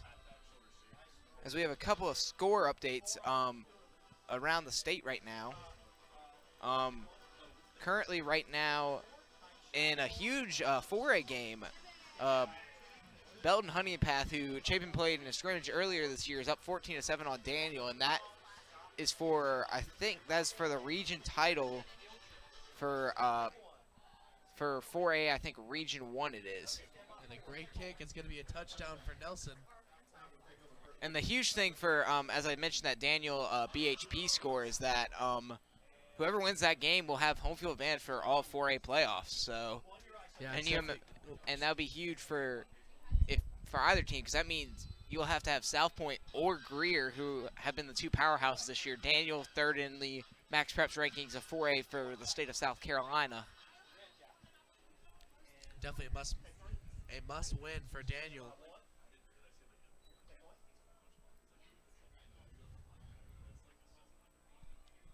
And it's going to be a handoff, not for a big gain. Going to bring up about 2nd and 9.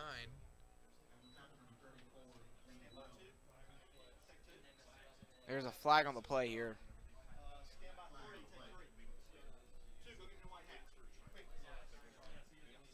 Yeah, it'll be second down, but let's see what this. It'll be holding actually on the Eagles, so huge costly penalty here.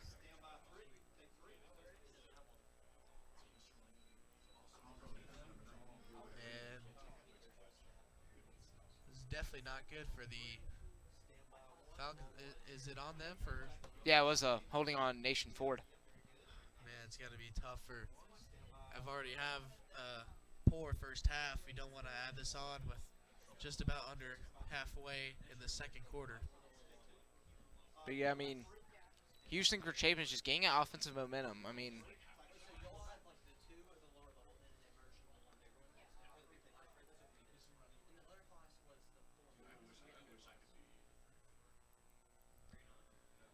but yeah, it'll be first down for Nation Ford, ball on their own 14-yard line, as it'll be 1st and 16. Another score I'm trying to find right now is the West Florence, South Florence score, because that's huge ramifications for Chapin, is because if they get that wild card berth, they will have to play the first team in that region of West Florence, Conway, South Florence, and Carolina Forest. And right now, Conway isn't first in that region, as they have a big showdown next week with West Florence to probably decide the winner of the region. Another score here in 4A. Big 4A matchup, Dreer versus Flora, currently tied at 7. I don't know how Flora's done this year in 4A Region 5. Flora's been very good this year. I mean, they beat us earlier in the year. They've had a very good season. It's been a bounce back year for Flora, as last year they had a lot of struggles. They've dominated in that region, actually. They're trying to clinch the region crown tonight with a win over Dreer. Dreer would win the region actually with a win tonight as well. So this is for the region title. And in 5A, we got a big matchup, Blythewood versus Spring Valley. At halftime, Spring Valley's up 3-0, very low-scoring game. And Spring Valley, this is a big game for them because they're fighting for 5A upper state playoff berth here. And if they can beat Blythewood, they have a greater shot of getting that playoff berth because I will look at actually the This will be a missed hockey punt return. standings for that region actually. And another Metro game here in the Midlands. Irmo played last night as they were taking it to and a great fake punt there. And huge mistake because there would have been a block, so it actually may have been the safe decision because Chapin would have scored a touchdown, but costly. Yeah. Another mistake costing Nation Ford in this ball game as they turn over on down. So first and 10 for Chapin, ball already inside the Nation Ford 15-yard line. And as I was saying earlier, Irmo had their game last night in preparations for the rain today. As they played Sumter last night, they ended up losing that game 27-9, and it was at Irmo. So that was a tough loss for the Yellow Jackets. But Eagles setting up, and Padroni's gonna go a little pass to Thomas. He's got room to run. Then met immediately by Nations Ford. Yep, and you see number 24, Michael Peterson right there again. I mean, the impact player for Nation Ford. As I expected a big game for him tonight and getting involved again, but Chapin already inside the 10 and threatening to score again off another Nation Ford mistake. But now the question is, do you go for 2 points here? I don't think it's necessary in this point. I mean, they'd be up to Nation Ford would have to score two-point conversions with an extra point. Padroni. He's going for it all. And what a catch! Are you kidding me? Wow. Oh. It's And going to be a catch by Michael McNeil. Wow, what a catch. And there's the thing with Michael McNeil, makes him such a dangerous target, such a big target in the end zone, as Padroni with another touchdown pass in this ball game. I mean, it's kind of hard to guard Michael McNeil, 6'4", 180 pounds. Yeah, he's a tall, kind of like, he's the perfect red zone threat, kind of like a Julio Jones. You like those tall wide receivers to be right there in the red zone, and he took advantage of it. He's definitely got the hops, too, to leap over the defender. He is he's probably one of the best basketball players we have, as you'll see in our CSPN live broadcast of basketball coming up during the winter. And the kick by Nelson is good. And Chapin is up 23-7. After struggling offensively the past couple weeks, this is big for Chapin, especially when you're going to that game against Spring Valley next week, who has a really stifling defense. Surprising, a few weeks ago, Spring Valley actually faced Irmo with the upset. I don't really know if it's an upset this year. The issue has been all year for Spring Valley has been their offense. Their defense is phenomenal, and that's the thing that they've talked about all year. Spring Valley is averaging less than about 200 yards total on the year, so they have struggled very much offensively this year. And with a wing T, you expect them to run for well over 200 yards rushing game. They're only averaging about 140, 150 yards rushing per ball. And you also got to count that to some of their big seniors that they lost last year, like Channing Tyndall. Defensively for Channing Tyndall was the big loss last year. But the secondary of Spring Valley is phenomenal. 4 guys that are all going to be playing D1 football next year who are all very talented. So that's the thing that Chapin's got to worry about next week is that defense of Spring Valley because it's phenomenal.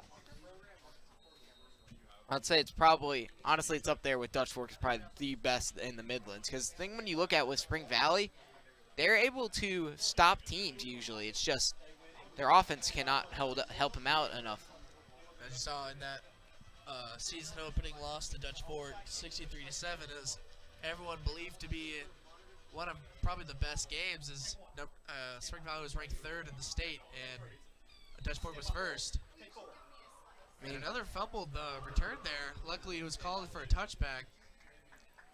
That's been the problem tonight. Is they just for Nations Forward, the ball just pops right out of their hands. I mean, you got to also say it's been a wet day here, so the ball, definitely is going to have a lot of moisture on it, so it's going to be very slick. But Chapin's done a phenomenal job tonight of taking advantage of Nation Forward mistakes. They've scored 16 points off of 2 turnovers and the punt. And the punt almost was blocked, but Nation Forward ended up trying to run it out, and it didn't really work. And it's going to be a handoff. And Nathan Mahaffey, who is the star tailback, and dives down to about the 35-yard line. 15-yard run there for Mahaffey. Mahaffey a little upset there. He tripped over himself He does pick up a first down for the Falcons. made his run a little short. Looks like he could have got a few, maybe 5 more yards out of that run, but a simple mistake there, tripping up. But nevertheless, first down for the Falcons. Rodney Green meets up there for the Eagles, though. Gets Mahaffey. Yeah, they're going to call him down with a forward movement. Yep, down forward progress after about 3 or 4 yard gain. So it'll be 2nd and 6 there for the Falcons. And the thing with Nation Forward, they've been able to move the ball tonight. That's not been their problem. It's just been hanging on to the ball has been their problem. Really, the last drive for them was their first drive where they didn't get a lot of yards on it. And a great pass caught there. And a good block, and he's gone. He's gone to the 20, the 10. Touchdown, Nations Forward. And folks, we might have a ball game here. Great play. It was a fake handoff to Mahaffey. Number 15, PD. I just can't pronounce. Yeah. I think it was Tui Pilatu. I think it was Tupalutu, I think it was what they were saying. Yeah. I was reading the comments earlier, and they said Tupalutu, so. And Nation Forward not going to go for 2. They're just going to try to kick an extra point, get it to a 9-point ball game. It's kind of like that. It's kind of one of those hard names to say, like Alabama's quarterback. Tagovailoa. Yeah. It's sad to say that he is going to win the Heisman. Despite my hopes of Travis Etienne winning the Heisman, it ain't going to happen. But, I mean, so far we're seeing a very offensive ball game here in Cecil Woolbright. Chapin up 23-14 with 3:45 left to go here in the second quarter. And it's good to see Chapin's offense finally getting out to that start where they've needed to be. Because, I mean, the thing with these past couple games that they just didn't take advantage of the defensive performance. I mean, River Bluff, you can argue, yes, their defense wasn't what it needed to be, but their offense should have taken advantage more of that secondary of River Bluff that struggled at times.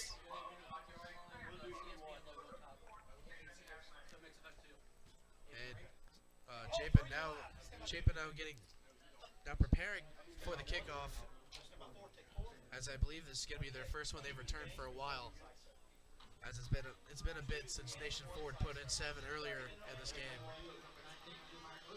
But yeah, Macaluso and short back deep for the Eagles. And let's see if maybe Gio the Jet can get his Jets going here and get a touchdown. At Louisiana Lightning. That Louisiana Lightning, yep. See if Lightning can strike here. I mean, he had a great hole with the last kickoff return. And it looked like he might have taken it if he didn't get tripped up. Booming kick, though. Macaluso will get a shot at it. And then immediately, great job by the special teams for Nations Forward. Number 48 on the tackle. Or correction, number 44, Ashton Chauffeur. Yeah, looks like a chauffeur at number 28, Micah Brown, was there as well for the Falcons as they stopped Macaluso before getting to the 20, which that almost never happens for any team. So good kick coverage there by the Falcons. It'll be 1st and 10 for Chapin, ball on their own 17.5-yard line with 3:39 left to go here in the second quarter. Let's see if maybe Chapin get another score before the half. Potentially go up 2 scores for halftime. Padroni, man, immediately good job by the defense. Actually, Chapin's already up 2 scores, so I will retract my statement. Potentially 3 scores, I should say. But Levette there on the tackle for the Falcons. And it'll be 2nd and about 11 coming up here for Chapin, ball on their own 17-yard line. And the thing I've noticed tonight is that Chapin been able to take advantage of the pass game mostly. It's been, they struggle at times to run it, but they've been able to throw the ball very well. And Great catch there by Jalen Thomas. Going to be short of the first down, though. Well short, yeah. He'll have about 3rd and about 7 coming up here. Got to convert here. Don't want to end up short. Yeah, you don't want to end up giving Nation Ford the ball back because they've moved the ball tonight. Their only issue is that they've turned the ball over and made some costly mistakes. So, I mean, Nation Ford's been able to move the ball. It's just a matter of can they not make a mistake and potentially make this to a 1-score game before going to the half, with Nation Ford getting the ball to start the second half. Padroni back. It's going to be caught by Thomas. Thomas got room to run, and he's got a block by... And he's got it. First down. Great run by Thomas. He had that block from John Michael Jetty. Helped him push about a little more than 3 yards. He gets about a 10-yard gain, so first down for the Eagles. I want to see at the half if Jalen Thomas has reached that 500-yard milestone on the season at the half. So it'll be 1st and 10 for Chapin, ball on their own 30-yard line with 2:20 left to go here in the first half. Trying back to throw, throws a screen. And caught by Lyles. Lyles stopped after a 1-yard gain, though. Spins kind of into a tackle, so it'll be 2nd and 9.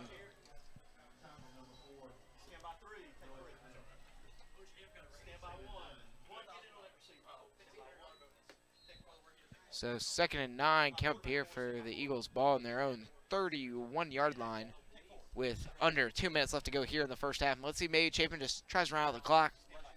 Tries to go to the half with a 2-score lead, which is going to be huge, especially with Nation Ford starting with the ball to start the second half. So Padroni back to throw. And he's pressured.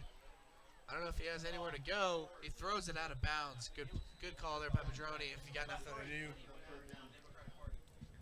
And at times that's been an issue this year for Padroni, is that he holds the ball in a little bit too long and causes himself to get sacked and doesn't throw it away. But good throw away there. And now it'll be 3rd and 9 coming up here for Chapin. And the thing with Nation Ford only having one timeout, do you just run it and just try to kill the clock and just go to half with a 2-score lead? I mean, if I was Coach Gentry, I'd probably try that, you know. Obviously, first you would want to maybe go with an air attack. I mean, I think you just get a throw the first ball, down, and yeah. if you don't have anything, just throw it away. Yeah, try to get a first down, go with the air attack, and then run the ball out until the quarter ends. I mean, if you get a first down, then you can score again. There's a screen. And Tyson Thomas might get it. It's going to be close. Depends on where his elbow hit. Depends on the spot here. I think he's going to be short. I thought he got it. Yeah, I think they called his elbow down. So, at first I didn't think his elbow went down, but it looks like they called him down. So it'll be 4th and 1. Maybe Chapin calls hammer and tries to get first down here. I mean, Nation Ford call their final timeout. It's kind of a weird spot because, I mean, and you see Coach Gentry not happy. I think he wanted a better spot there because I didn't see if Tyson Thomas's arm was down. It looked like potentially it was, but it looked like he extended it for the first down. I thought he made it past the place marker, but the line judge placed him a yard short. So now it will be 4th and about 1. Maybe a hammer call coming up here for Chapin, or they just punt the ball away. Yeah, you know, like I said, it's kind of a weird spot because you don't want to give them the ball, obviously, with a minute left because, you know, they can do anything with that. Especially in that field position. But the thing is, if Chapin, do you want to potentially try and try to get a big enough lead where Nation Ford can't come back in the second half? I mean, you got two decisions you got to weigh here. If you want to try and kind of stomp on the throat here and try to end this game at the half, get that big lead to where Nation Ford is going to take a while to get it back. Or do you just want to play it safe and take a 2-score lead into the half with Nation Ford getting the ball to start the second half? It's a tough decision, I think, to make here if you're Coach Gentry. Definitely a big dilemma. I think they're gonna keep on the field. They're gonna try for maybe if you're Chapin, you just try and draw them off sides and then you call timeout. And I don't think that's a bad idea. Or honestly, you can just go with the delay of game, just have Nelson punt it. I think this might be what they do. If Gentry lets it run out to 1 second, call a timeout. Let's see what the call is here. Yeah, they're gonna try and fake.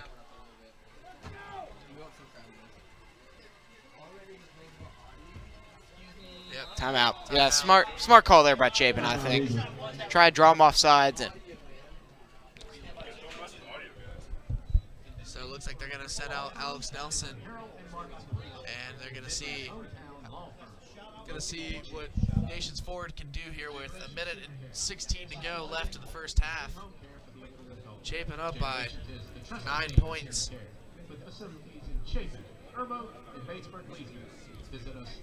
Yeah, 4th and 1. I would assume it's going to be a punt here for Alex Nelson. Try to pin him deep. Yep, Nelson on to attempt the punt here.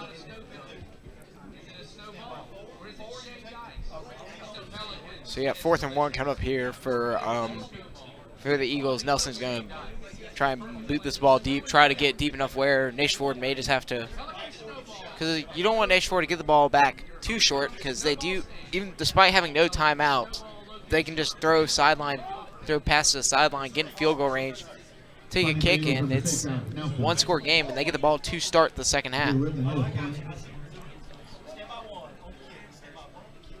So here comes Nelson with the kick. And a good kick, a nice spiral on it. Yeah, back deep, and a good, the ball comes out again, another fumble. But this time Nation Ford, another fumble on a punt. Sam Beckett with a booming hit there. And now I think you just knee it down, go to half. Your Nation Ford, you are pinned so deep back here. Wow, what a hit there. Yeah, it was definitely a close call. You saw the dire need of, I couldn't see who the returner was, but you could see the dire sensation of how they could not afford another turnover. Yeah, but yeah, let's see what Nation Ford do here. And they're going to hand off to Mahaffey. Mahaffey gets a good hole, and he is rumbling still. Down about the 27, 28-yard line. So Nation Ford may try and get a quick score here. I thought they may just try and knee it down, go to half, but they're going to take a risk and try to score quick. And, yeah, you see, going no huddle, hurry-up offense here. We're down about 50 seconds left, and that was a huge gain, actually, for Nation Ford. And it's going to be a pass, I believe. Yep, they're going to call it as a catch by number 11. But he's inbounds. That's the huge thing. They gave Ford progress, but now the clock stopped. It looked like the ref was waving his arm to keep time going, but yeah, but now it's third down. Second down come up here. Or second down. So now 44-yard line. So, coming through quick. Big hit on the quarterback there. James Wells with a nice hit. Yeah, Wells came through and quickly, and he got a nice shot on the Wade Prince there. And now it's 3rd and about 5 coming up here for Nation Ford. 37 seconds to go. Can Chapin hold them to a 9-point game? Yeah, Chapin go to half with a 9-point lead, and Chapin, honestly, this has been their best first half, I think, offensive performance they've had. I forget what game it's been really this year where they've had a. I would say since the second half of Newberry game. Yeah, this is the best the offense has looked. And it's going to be a little past It'll be a first down, but they're going to try and strip the ball, and Mahaffey on the catch. He's going to make that first down. Yep. Clock stops at 26 seconds, and 1st and 10 for the Falcons. Yeah, clock will stop to set the chains, as now will be 1st and 10 for Nation Ford. Ball at the about 40, 41-yard line, so I assume they're just going to try to spike it down, kill the clock. Yep. 23 seconds left as they hit the spike with. So 23 seconds left. It'll be 2nd and 10 for Nation Ford. Ball around the 41-yard line.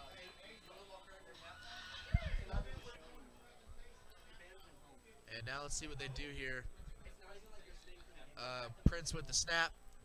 And he goes for a catch. It's going to be Petey again. And it's going to be a first down. So 18 seconds left. Nation Ford's put up a good drive. They've gone over 40 yards on this drive. And now they've entered Eagles territory. Yeah, the huge thing for Nation Ford is that they cannot get a sack here. That's the huge thing. If they get sacked, they'll probably be end of the half with no timeouts left. So they cannot afford to get sacked. They just need to keep getting these first downs.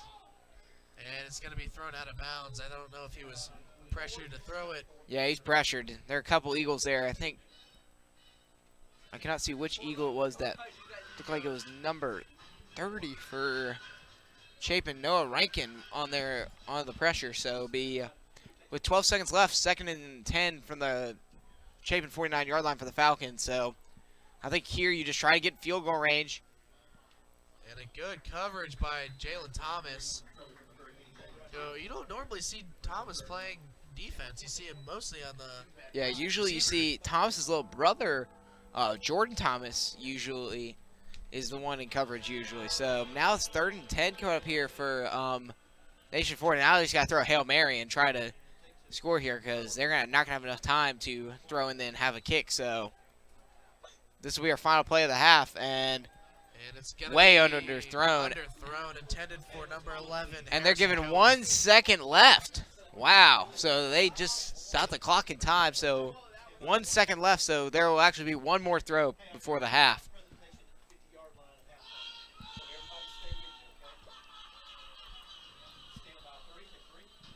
So with 1 second left here to go in the first half, Nation Ford will have one more chance to throw the ball deep, try and potentially get a score here. But, I mean, overall first half for Chapin, I think the offense has come to deliver tonight after being questioned over these past couple games.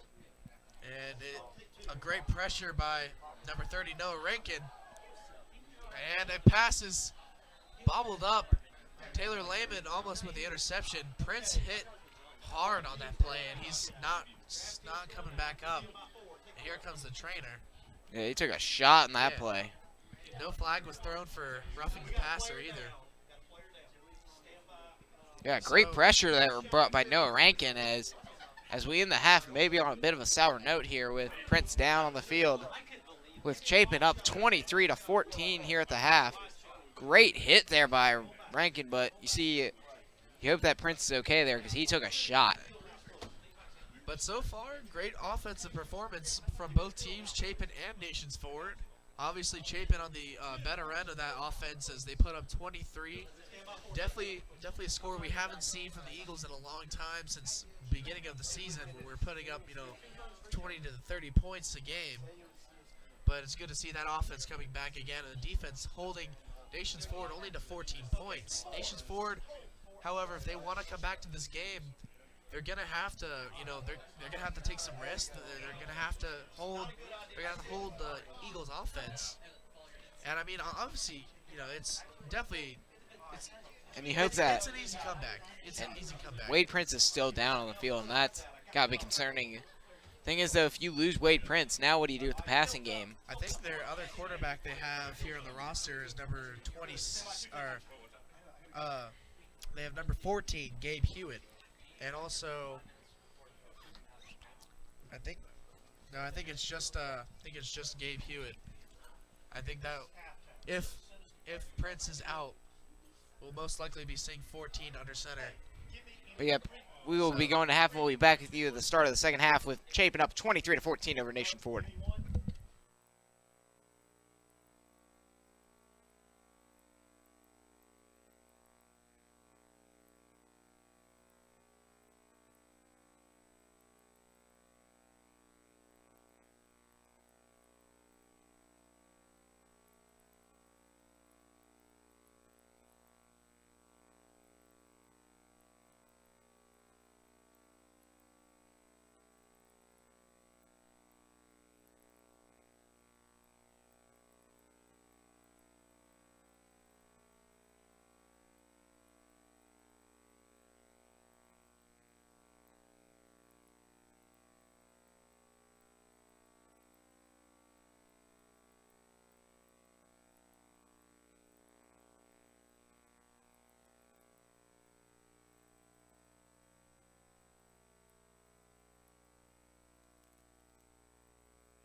And we are back here in the second half with Chapin up 23-14 over Nation Ford, and we are joined by Lucas Coy-Nash, my fellow CSPN senior. How's it going, everyone?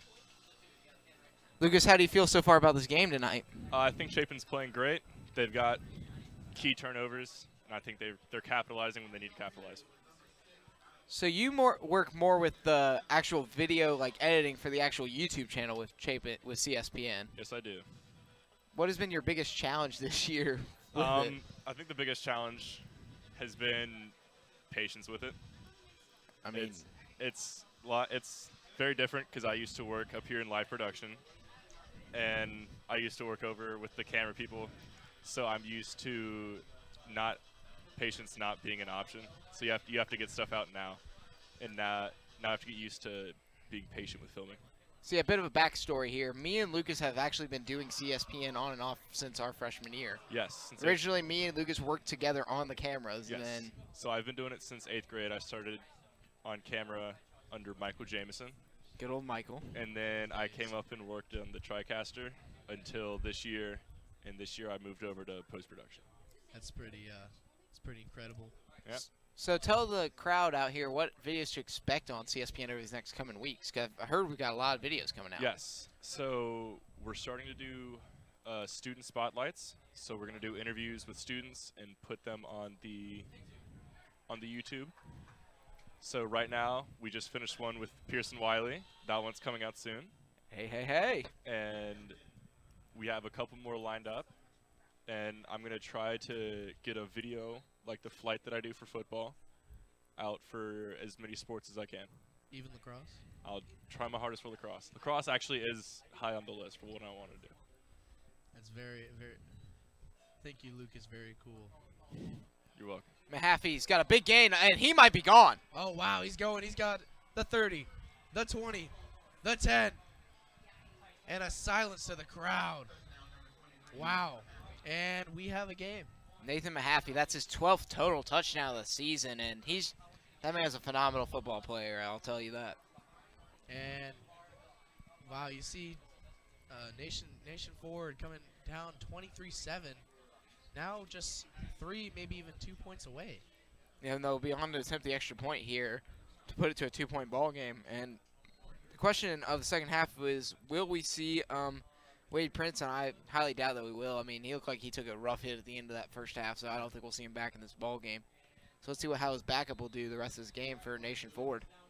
So now it's Chapin still leading 23-21, but score's gotten a little tighter. Now either team with a score can change the lead.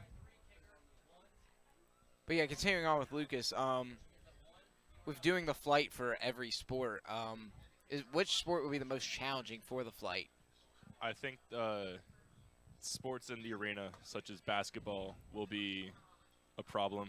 I mean, that's what I was kind of expecting. Because I don't have as much space to move around. So, actually, I take that back. Baseball and softball will be the hardest to do because I'm not allowed actually on the field. So that's a challenge that I want to do. I need to figure out how to conquer. Yeah, I mean, that's definitely, especially with me and you doing track in the spring as well. That's true.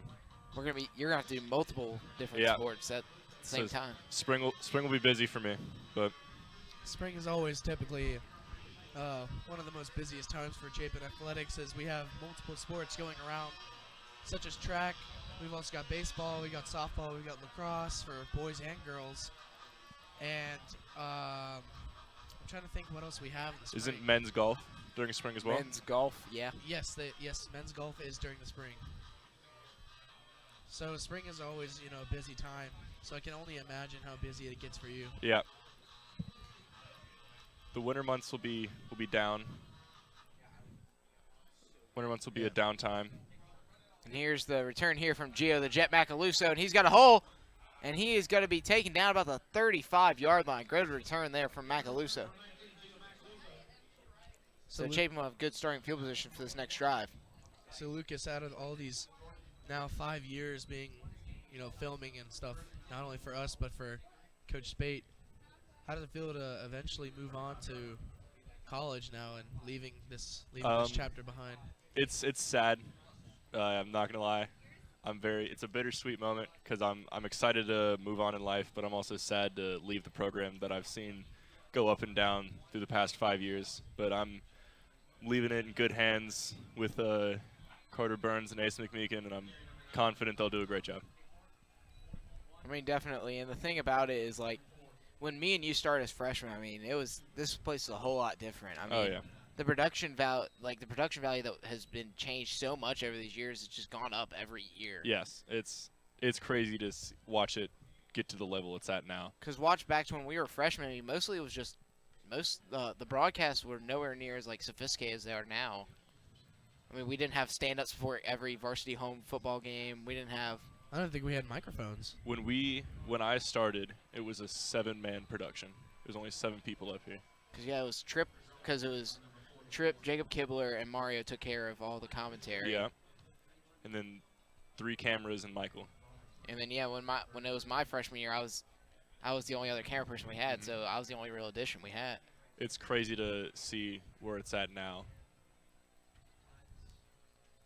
And early on the play, Pedroni took a big sack there from the defense.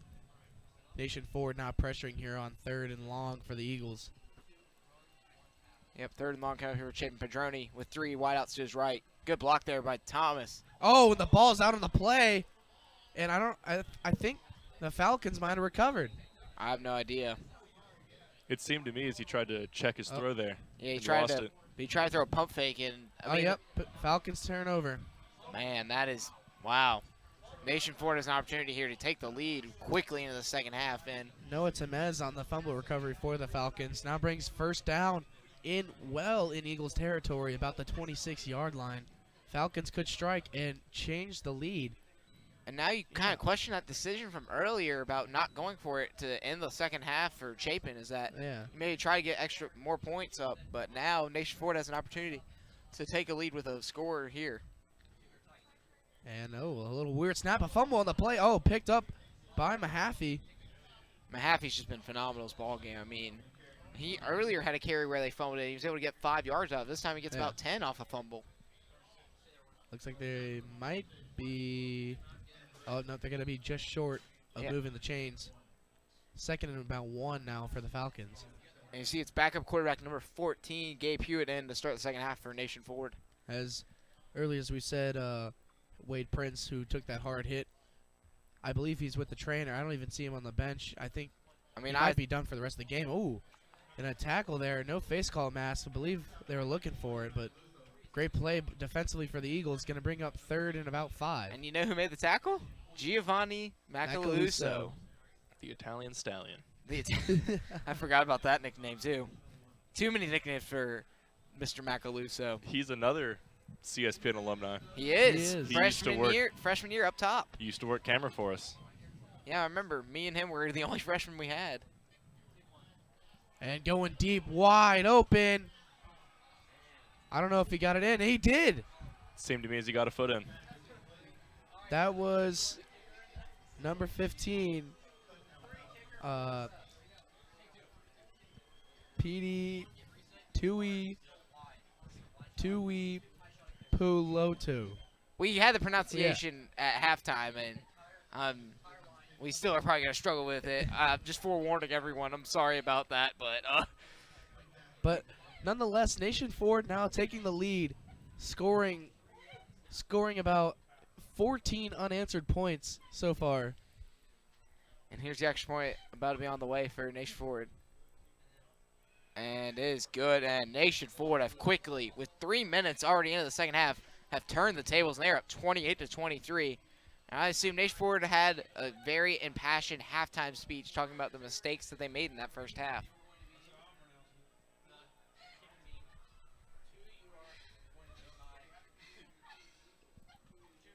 And now we see Nation Ford getting ready for the kickoff here. As I think Coach is trying to get his players everyone's a little bit frazzled up from this 3 minutes so far in the third quarter. I think that was Coach Shino trying to calm everyone down. You got to calm those nerves. I mean, Nation Ford must have a very impassioned speech to the half because they've come out swinging this second half with forcing the turnover and getting that big play offensively. Gabe Hewitt, I think that would be his first passing touchdown of the year. I saw on the year he has received some playing time when I was looking at their stats earlier in the day. Yeah, Gabe Hewitt is 4-6 on the year for 42 yards passing, no touchdowns or interceptions coming in this ballgame. So he has had a little bit of playing time, but nothing crazy. And Macaluso on the return down to about the 27, 28-yard line.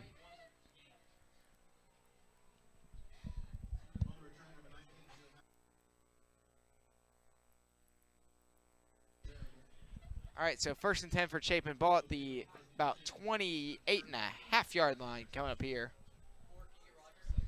And really, Chapin, you just need to get offensive momentum going. In that first half, the Chapin offense is playing phenomenal. And right now, first drive of the second half for them, they fumble off Padroni. I think he was trying to go for a pump fake. Yeah, it's turned over.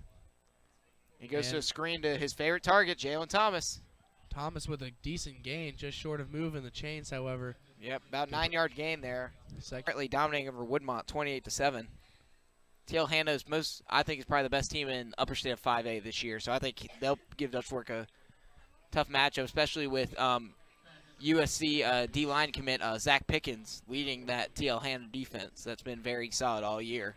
You know, we had a lacrosse game at TL Hanno, and I gotta say their campus is actually really pretty. TL Hanno, yeah, up in Anderson, very nice place. They've renovated over the past couple years. Yeah, the other team to also look out for in Upper State is Dorman. Currently, they're dominating Riverside, 49-13. Dorman out looking for kind of a revenge year after being a 2-point conversion away from winning the state title last year against Dutch Fork. There'll be a first down there for Trey Lyles, down about the 19-yard line. So first and 10 for Chapin. Ball about maybe they might measure this though. They might measure this down. I thought Lyles had reached the ball out enough. But I thought he reached the ball out enough, but it looks like they may call for a measurement here.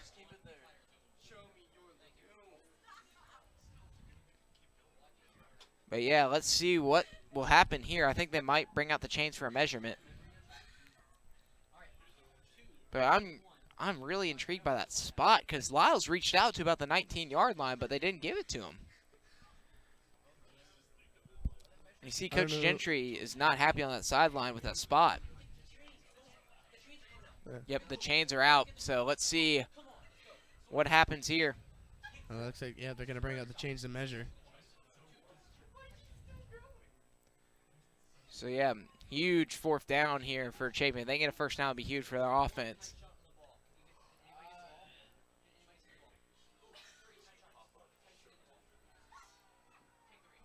And, yep, they're calling it 4th down. And Nation Ford will get the spot. So, 1st and 10 for the Falcons. Wow. I just don't agree with that spot there. I don't think that was a good spot at all. I thought Trey Lyles had it. Yeah, I do not agree with that spot, but nonetheless, Nation Ford's going to get the ball here, 1st and 10, and so far the offense has been phenomenal in the start of the second half for Nation Ford, so let's see if they can keep it up here and take advantage of a huge mistake for Chapin. I'm also surprised that they didn't try to let Alex Nelson kick it. I mean, Alex Nelson with having the leg that he has, I'm just surprised that they didn't take the 3 points here and cut it to a 2-point game. Low snap. And Jake Watson there. More pressure brought there. Jake Watson was the first one there for the Eagles. What's the penalty going to be?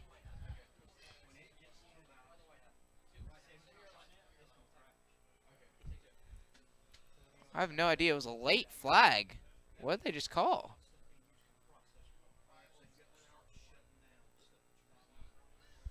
Unsportsmanlike conduct on Chapin. I don't know what that was about. I don't know if that was Watson or if that was it looked like else. from the sideline. That was weird. Sideline. Yeah, it looked like from the sideline. I thought it may have been Coach Gentry, but Gentry didn't look like he was doing anything. It looked like they called on a player on the sideline for Chapin. But wouldn't you get a warning, though? A sideline warning? Yeah, usually they would get a sideline warning. Yep, they're going to But no, they will not give a sideline. They'll give a sideline warning and the unsportsmanlike. Wow. That is a... Man, I'm kind of questioning the refereeing right now of this game. Because that was a terrible spot on the 4th down. And now they've gave a sideline warning and an unsportsmanlike. That's a little unorthodox. You definitely don't see that every day. But then again, I'm not a ref, so I can't really judge. Yeah, I can't judge either. That's just a very questionable call. And a timeout's going to be called, I believe, by Chapin. I think Gentry wants to talk to the refs. Yeah, because, I mean, that's a very... I don't understand why they called it. Didn't look like anything was happening. I didn't see anything. I mean, then again, my vision up here for the Chapin sideline is a little... I mean, I can't really see a lot from up in the press box up down to the field. So, yeah, taking a peek at some other... some 4A games, actually. As we talked about earlier, that 4A Region 1 Region Championship game between BHP and Daniel. BHP is actually up 35-21 on Daniel right now. I'm trying to see how much time's left in the ball game. With 8 minutes to go, around 8 minutes left to go, Daniel's down 14, and that's got to stink for Daniel. I mean, they've had a phenomenal year. It's been under this new offensive staff that Daniels ran this year. They've been phenomenal all year for the Lions, and they wanted to really have home field advantage throughout the playoffs. But it looks like BHP might take that from them. Yeah, you definitely don't want to lose that, especially for the seniors. You want to have a home playoff game. You don't want that senior night to be the last night you play on this field. And another huge game is going on in the area right now. Man, Flora's starting to put it on Dreer now, 34-7.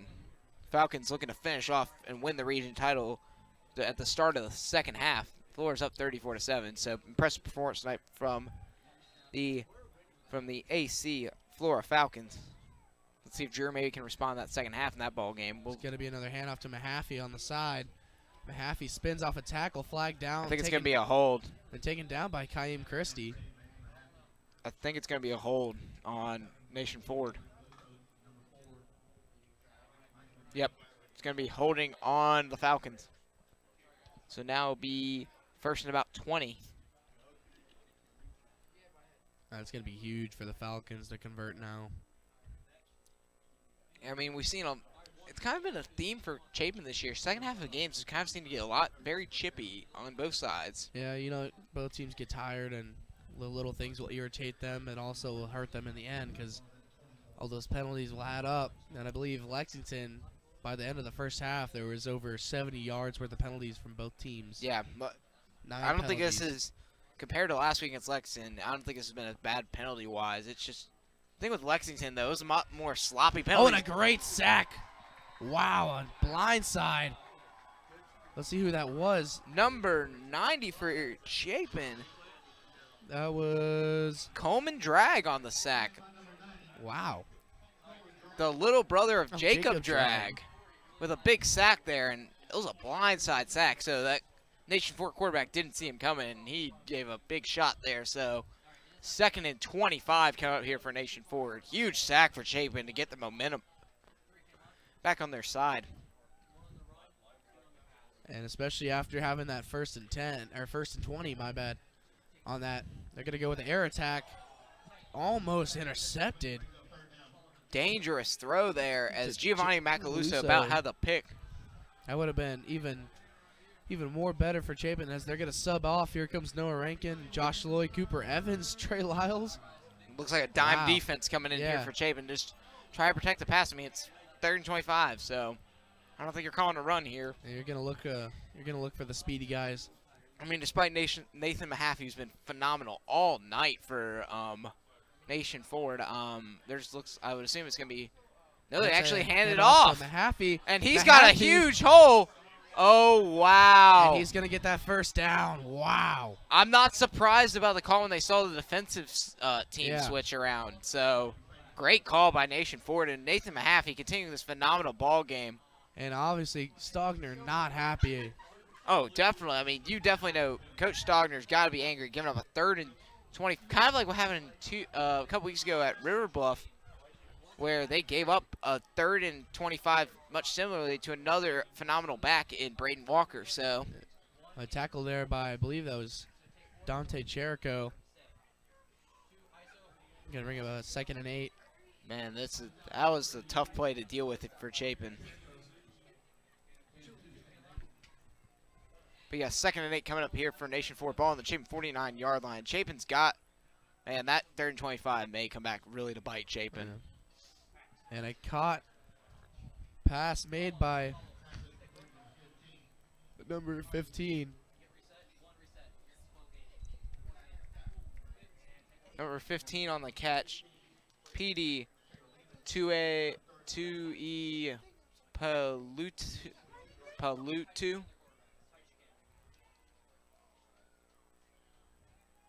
I think I got that right. 2E Pulotu. It'll be a first down there for Nation Ford as they hand it off to Mahaffey, tackled by Kaim Christie after a 1-yard gain, but with it being 3rd and inches, first down, Nation Ford. Ball at the 40-yard line.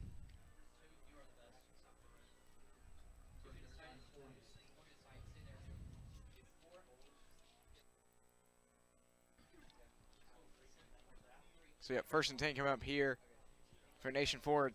3 wideouts, a tight end, and a running back in the set. Wow. Mahaffey breaks a nice gain there, and he'll get about 6 yards on the play. So now it'll be 2nd and about 3.5 coming up here. So now about 2nd and 4 for the Falcons. They definitely want to keep the clock rolling. Don't want to give Chapin back the ball. Yeah, I mean, Chapin really needs to put up some points here. I mean, this is going to be tough if they allow another score. Another first down for Nation Ford. Number 15, 2E Pulotu on the catch. So it'll be 1st and 10 for Nation Ford. Ball to the 29-yard line. Connor Lehman on the tackle for the Eagles. And it's just been a phenomenal second half so far for Nation Ford. They've played phenomenal. They came out of the locker with a lot of momentum, and it's definitely paid off. They put up 14 unanswered on Chapin. And a pass. And, almost catch. Intended for Tui Pulotu. Yep. It's going to bring up 3rd down.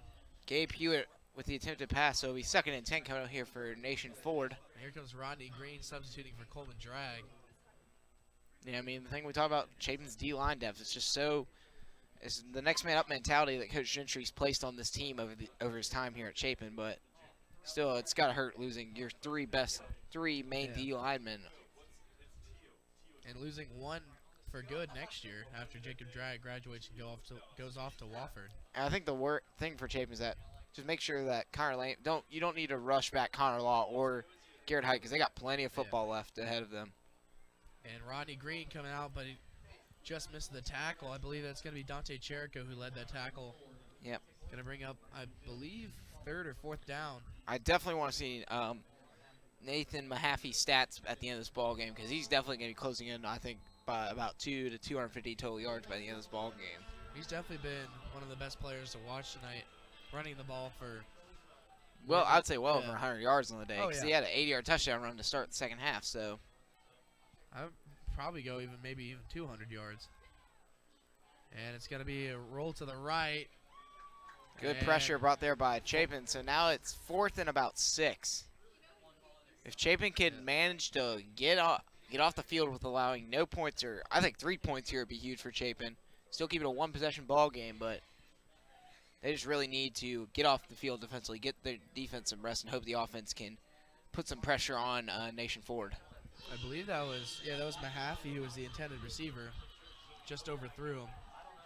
Yeah, and so far, since Gabe Hewitt came in the game, he's so far performed, I think, very well for. Yeah, to be a. He threw that beautiful touchdown pass to get Nation Ford the lead in this game. So low snap to Hewitt. It's gonna be a roll to his right. He's looking for a receiver. Met, but turnover on downs. It's gonna be close. I don't think he's got it. I think he's short.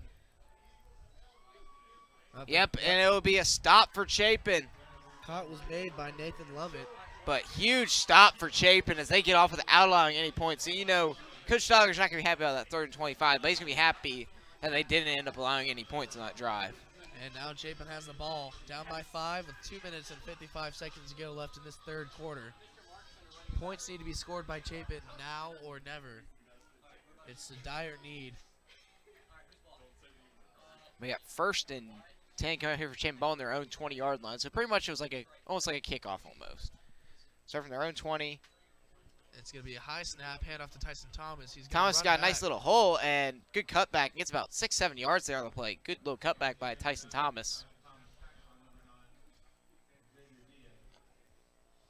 Tackled there by number 9, Xavier Diaz. So we had a 9-on-9 crime actually. One number 9 hitting the other one. Great play there by Thomas. He kind of ran into a block, but was able to find that hole on the left side. And it's going to be a keeper by Pedroni on this play. Got a first down. And he's got the first down for Chapin. A question made, Chapin, who's thrown the ball most of the night, just tries to run the ball. They've tired out this Nation 4 defense, so let's see if they try to run it most of this ball game. Yeah, Nation Ford's secondary hasn't really been that good, as you know. Xavier Short with that touchdown and Jason Graves with those 2 They've really targeted number 7, Caleb Starnes, most of the night so far for Nation Ford. And Starnes has played a lot better. He just has the 2 huge penalties that cost him dearly. Yeah, it's going to be a screen to Thomas. Thomas is going to find a hole. He just stiff-armed Caleb Starnes. What a stiff arm. Man, Caleb Starnes kind of got sat down there by Jalen Thomas. What's the flag going to be, though? I don't know. It might be on Thomas. No. Is there going to be no flag? They might wave off the flag. I don't know. They haven't said anything. I think it should have been a face mask on Caleb Starnes, because he did hold on to the face mask of Thomas, and that allowed him not to go anywhere. So, but I think they're going to wave off the flag. So it's 2nd and 1, though, for Chapin. Ball at the 42. Got a good drive going for Chapin. It's going to be a read option there, and Pedroni's easily going to get a first down, but he is hit down there by, I'm trying to see what number that is for Nation Ford. Looks like 50. Yeah, it's 15, Tui Pulotu. Yeah, PD Tui Pulotu with the tackle there. But 1st and 10 for Chapin, ball at the 47. And Chapin really has done well on this drive, just getting for the short play. They haven't tried for the big play yet, but they've been slowly wearing down this defense kind of and trying to get momentum going offensively. It's definitely weird to see players who play both sides of the ball. As Pedroni's pressured and then sacked. Wow, a flag coming on the play after, though. I believe that was number 6 on the sack, John Sanders. Wait, who's that? I don't think it's 6. I think it's 76. Or 76? Yep, 76. Andre Moore with the sack, the senior D lineman. Let's see what the penalty is, though. It'll be holding on Chapin, so this will probably be declined, I would assume. So a sack. Huge sack there by number 76, Andre Moore. No, wow. Oh, they're gonna accept it. And a substitution made. I think it was for the O-line. I think it was so yeah, it was 10 yards from the spot, and the spot of the foul was at the 40. So wow. So now it'll be 1st and 27. So man, we're getting back to close to 2nd and 40. Yeah. Let's see what Pedroni's. It looks like they're gonna try and throw it. They throw screens. I think it's a. Oh man, that was close to being a block in the back. By Trey Lyles. Luckily the refs didn't throw the flag. He didn't. I don't think Lyles hit him hard enough, so they weren't gonna give it. I don't think they were gonna call it, but Trey Lyles was smart to slow up there. But now 2nd and 24 kind of here for. Not a huge gain for the Eagles. I don't think that was the plan for that screen play. Yeah, I mean the thing with that screen is that Chapin tries to send 2 O-linemen down the field quickly enough to set up a block for Thomas, and just wasn't able to get anyone downfield there. So 2nd and 24 come up here with closing in on the end of the. And and a little. He shuffled it to Thomas. He's got room to run.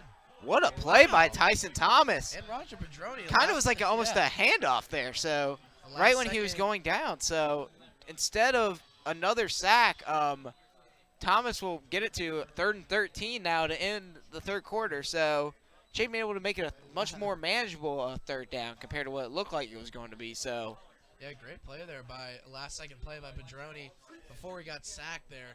Just Tyson Thomas, right place, right time, and was able to get quite a few yards out of it. So as we end the third quarter, enter the fourth quarter of senior night. Chapin now down 28-23. It's going to be 3rd and 13, as Pearson just said, as Chapin almost enter into Falcon territory, which was originally off of a 1st and 27. Yeah, I mean, if it would have started at the original line of scrimmage, that would have been a huge play for Chapin getting a first down there. But nonetheless, they at least make it a 3rd and much more manageable. So 3rd and 13 coming up here for Chapin. Ball around looks like it'll be on their own 44-yard line as we start this fourth quarter with the Nation Ford Falcons up 28-23 over the Chapin Eagles.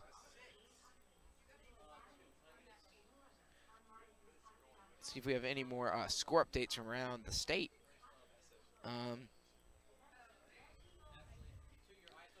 And looks like BHP is going to close out with winning that region title in Region 1 of 4A with kind of Daniel kind of got blown out tonight, 42-21, BHP over Daniel. Looking back at Spring Valley Blythewood, Spring Valley ends up taking the win 10-3 against Blythewood. Huge win for Spring Valley to keep the very big playoff ambitions alive. I mean, I actually think that moves them to 3rd. So now Blythewood's going to be biting their nails, hoping they get that wild card berth in the upper state. So yeah, Spring Valley definitely a good win off of this, and they definitely need a win off of Chapin as well. I mean, if they just need that momentum win to go into first round playoffs, where they would have to go on the road against Region 1 of 5A, which I believe is the Spartanburg-Dorman regions. They probably would have to play at Dorman. So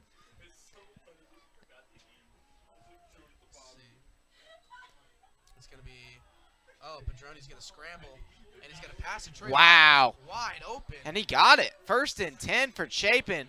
Huge play by Roger Padroni, and it's Chapin now up to the 39-yard line. And you see Nation Ford were kind of going, chatting to the refs there. And they believe that Padroni had crossed the line of scrimmage, but yeah, but I guess he got it off in time. Yeah, definitely got. Let's see. Yep, 1st 10 for Chapin, ball about the 39.5-yard line. Great play there by Roger Padroni to get out and find Lyles for a 17-yard gain. And it's going to be a motion. Looks like he might.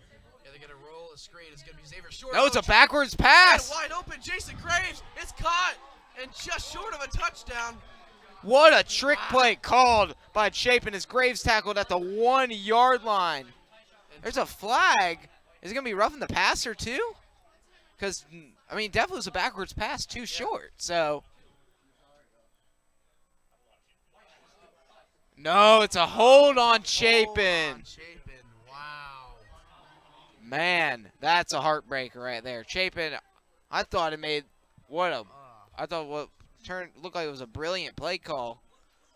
Just turned into a huge holding penalty, and now Chapin forced back deep on another drive to start with 1st down. And if you're Coach Thomas, you just got to be. I don't know if it was an O-line hold there, though. That's the thing is, like, usually with one of those outside plays, it's usually a wide receiver or a tight end, so I don't think it was an O-lineman. I would assume, but I did not. If I could see a replay, I could tell which one it was, but definitely there's going to be a lot of anger on that sideline. Oh, and swatted away, almost intercepted. Number 18, Nathan Lovett, broke up the pass for Padroni. And 2nd and long.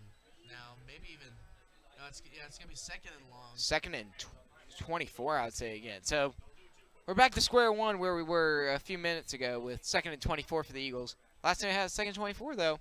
Got a 1st down on 3rd down, so I think as though with Chapin, you want to at least try and get field goal range for Alex Nelson to cut this to where you need a field goal to win it. Padroni, plenty of time. Oh, man, he ran into a man. I think Padroni should have ran to the other side of the line. Number 19, Caesar White on the tackle, the captain for tonight for Nation Ford. Yeah, great play there. Now it's 3rd and 24. Now let's see what Chapin's going to come up with here.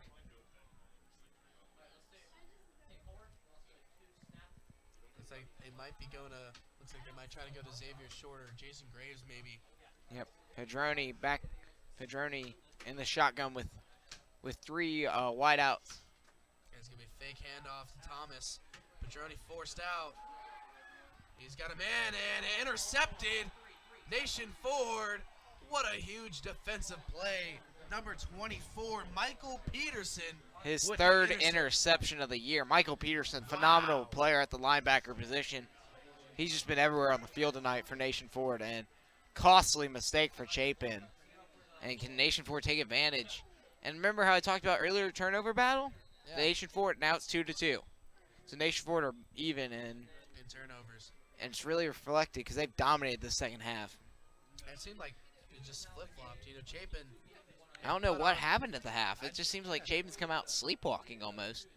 With 10:44 left to go here in the fourth quarter, Nation Ford has the ball first and 10 at their own 48-yard line. In great position here to potentially make it a 2-score game.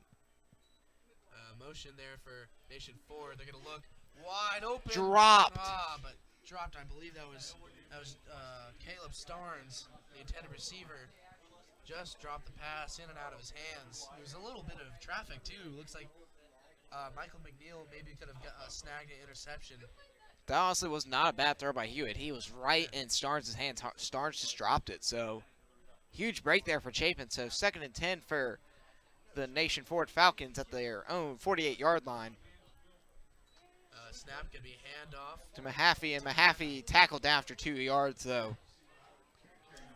Tackled down there by number 99, Rodney Green. So 3rd and 8 coming up here for the Falcons. Ball there at the 50. And the thing is, what I've known with Mahaffey, he's really had to cut to the outside. He's gotten a few good carries at the middle, but his big play has been to the outside. So if Chapin can kind of contain him into that middle part of the field, I think they'll be all right with stopping Mahaffey the rest of this ball game. A low snap taken off by Hewitt. Hewitt's got time, pressured by Wells. Wells just missed the sack. Wide open. Oh, drop. Great away. Coverage there by Michael McNeil as he knocks the ball away. The pressure brought there by Wells and Rodney Green, and now it'll be a punt coming up here for Nation Ford. Great job by Chapin to stop Nation Ford after throwing that interception. Intended receiver was Carson Carruthers, number 84 for the Falcons, tipped out by Michael McNeil. And now Chapin has 2 return men back deep in Trey Lyles and Giovanni Macaluso.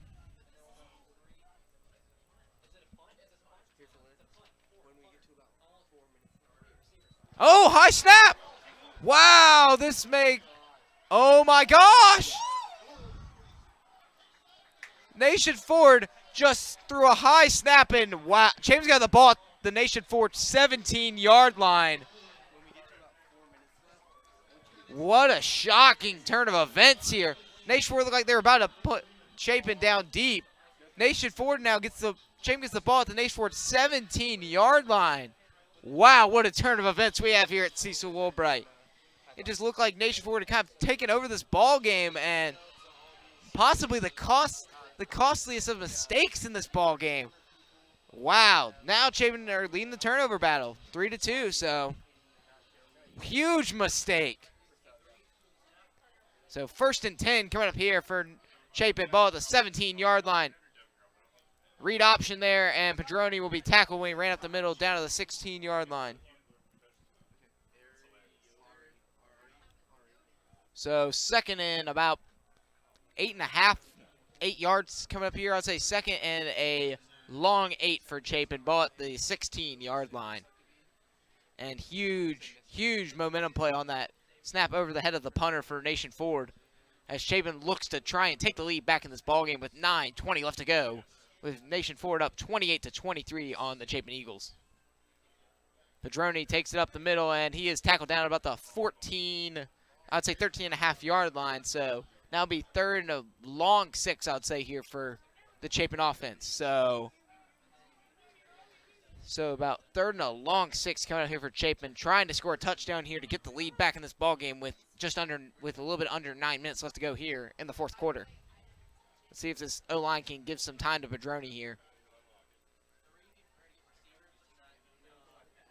Looks like Nation Ford might bring some pressure off the edge. They do bring a little bit of pressure, but Chapin able to handle it. And then Pedroni Throws one towards the end zone. They caught it. Touchdown, Eagles. Catch by number 87, Xavier Short. And Chapin have taken the lead back in this ball game. Are you kidding me? How did he get his foot down? What a catch by Xavier Short. The freshman. His second touchdown catch of the ball game. Wow. Man. Are you kidding me? Oh, and a timeout, I believe. I think they might go for 2 here to try to put it to a 3-point ball game, but what a catch by Xavier Short. And Chapin now up 29-28 here with a little bit with about 8.5 minutes left to go here in the fourth quarter.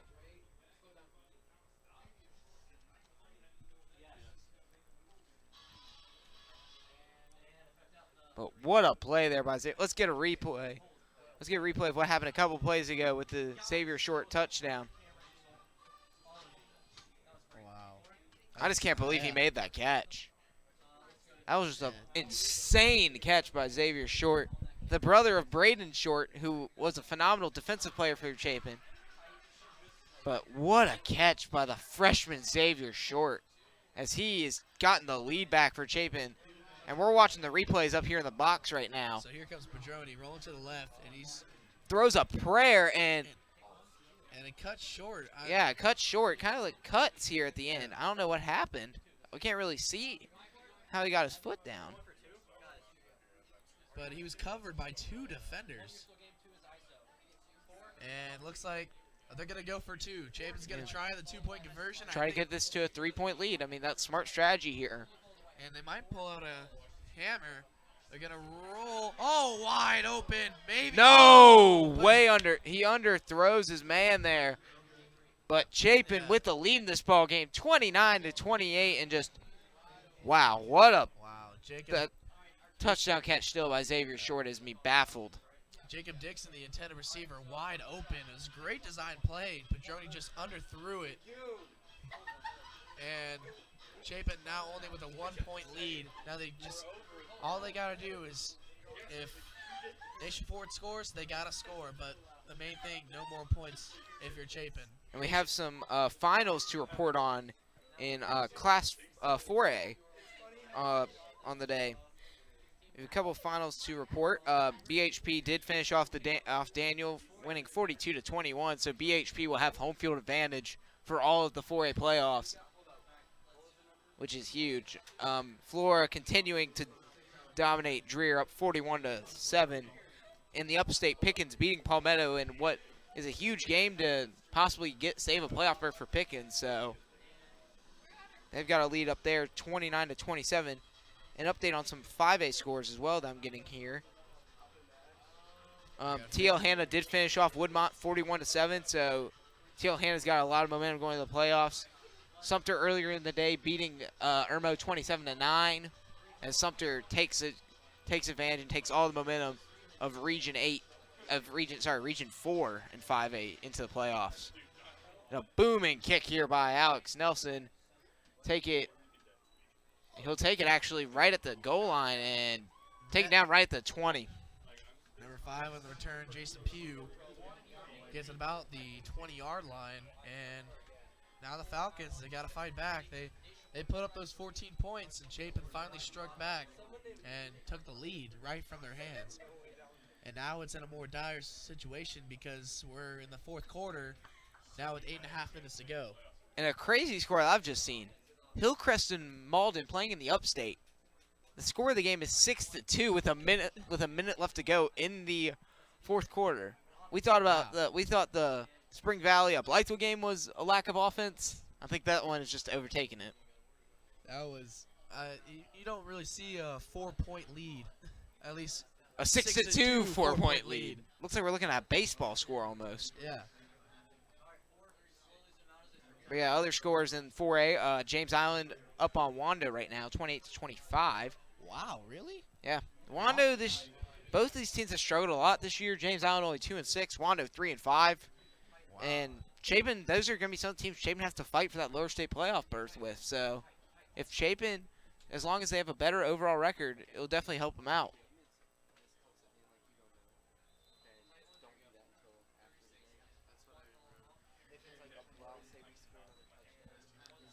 But yeah, with first down there, Mahaffey gets a nice 5-yard carry there, and it'll be 1st and 10 for the Nation Ford Falcons at their own 33-yard line with under 8 minutes left to go here in the 4th quarter. Mahaffey to the right of Hewitt. And it's going to be a snap, fake handoff. He's going to look wide open. Way overthrew him, though. Just overthrown. As soon Chapin's corners bit on the play action there, That's Connor. but Hewitt just overthrew his man. It's Connor and Taylor Lehman talking over that play. That luckily, for them, the play was just right over his head. Otherwise, that could have easily been a touchdown. But yeah, Connor talking to Taylor about that play. It wasn't too happy about the bite. It's gonna be a fake handoff. He's looking wide. They got him open. again on the screen And it's a touchdown. for Caleb Starnes. Nation 4 touchdown. Michael McNeil burned on that play. And here's what happened. So they went with a play action handoff, but then they looked towards a screen. Both corners that were in the area of Starnes just bit on the screen, and Hewitt had an easy throw to Starnes for a 50. I think it was about a 58-yard touchdown there as Nation Ford takes the lead back. Let's see if Nation Ford looks like they'll go for 2 here to try to get to a 7-point game. And you see Caleb Starnes, a little bit of celebration there in the end zone, kind of shushing this crowd here at Cecil Woolbright. And now 7 minutes in.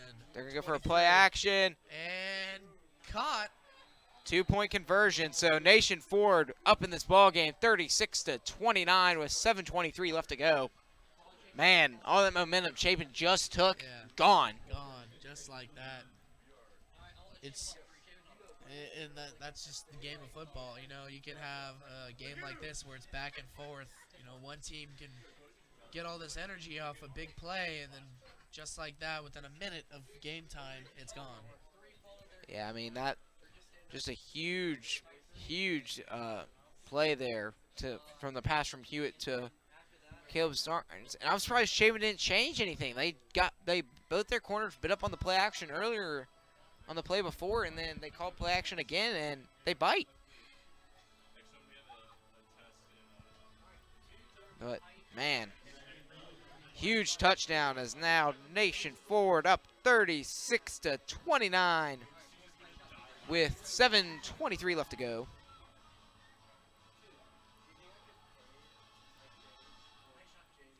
But yeah, Chapin needs another good offensive drive here to try and tie this game back.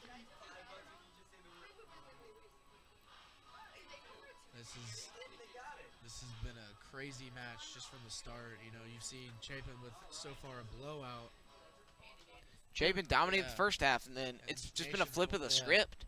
Nation Ford came right back, slapped Chapin in the mouth with 14 unanswered points. Eventually, Chapin would score to take the lead, and Nation Ford got it right back with a 7-point lead against Chapin, 36-29. 7:23 left to go in the game. Let's see what happens here. Actually, we get a Quinn Kastner kickoff. And Short dropped the kick. And Short gets the outside. Can he make a man miss? And he will be taken down about the 26, 27-yard line. Starnes kind of threw him down late there. I thought it was going to be a late hit. He threw his hands up, though. I think refs may have disregarded it. Yeah, so he was just continuing the tackle. But Chapin will start first 10 ball at their own 25-yard line with 7:14 left to go here. Chapin, if you're looking at Chapin now is the time. You need to score points. You can't afford any more turnovers. Can't afford any more 3-and-outs. I mean, the thing is, Nation Ford's offense has moved the ball all day. Oh yeah. I think Nation Ford, honestly, played phenomenal ball game offensively. Yeah, a little tough in the first half, but with the mistakes. Yeah. I mean, I think if Nation Ford plays without mistakes, this game could potentially be a blowout.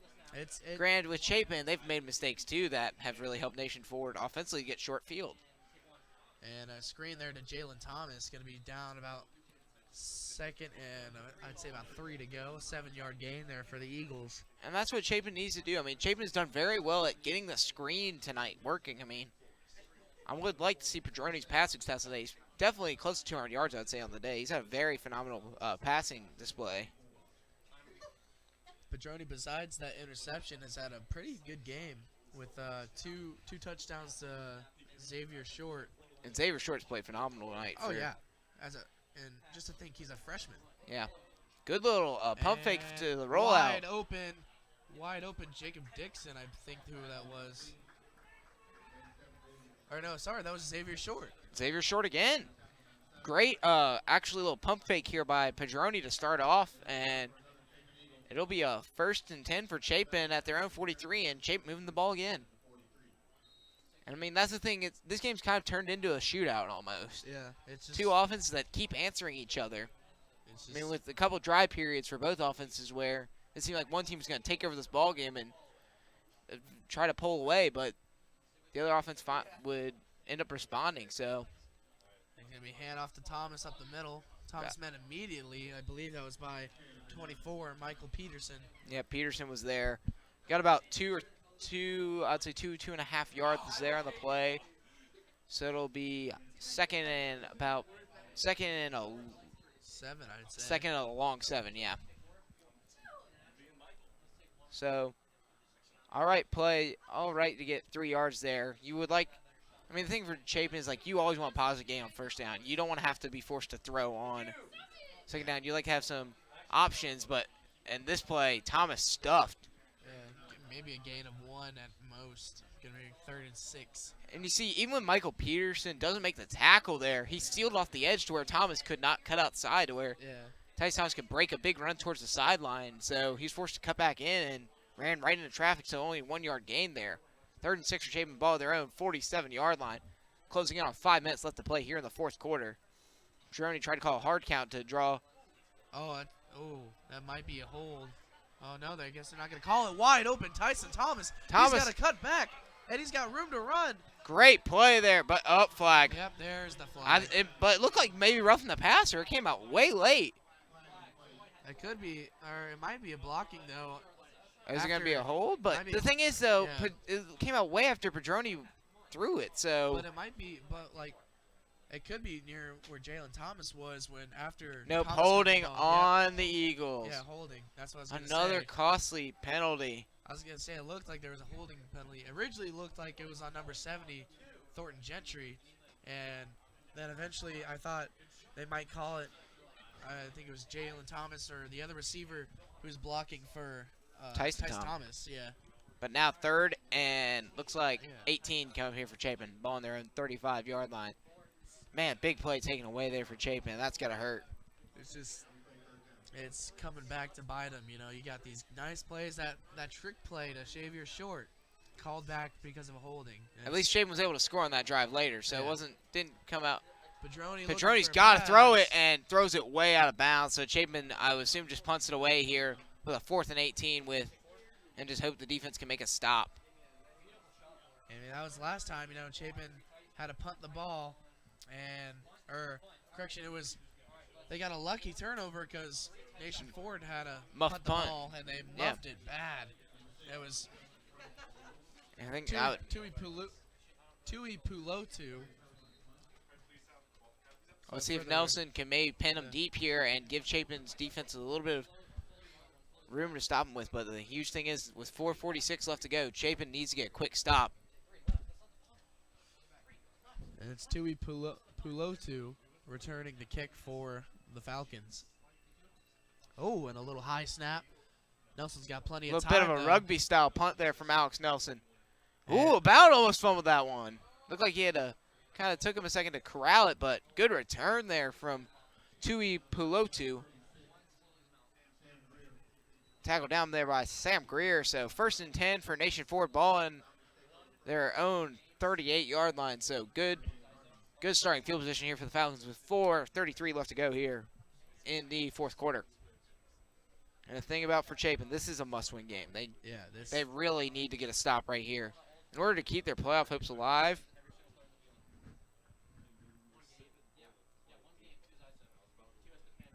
Yeah, I mean, if you want to get that at large bid, you definitely need to win this game to prove to SCHSL that Chapin is definitely a contender for 5A playoffs.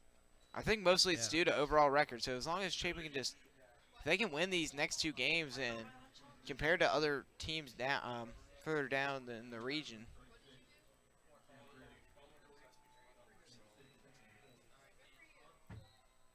So it'll be 2nd and 4 come up here for the Falcons ball on their own 44-yard line with a little bit with right around 4 minutes left to go here in the 4th quarter.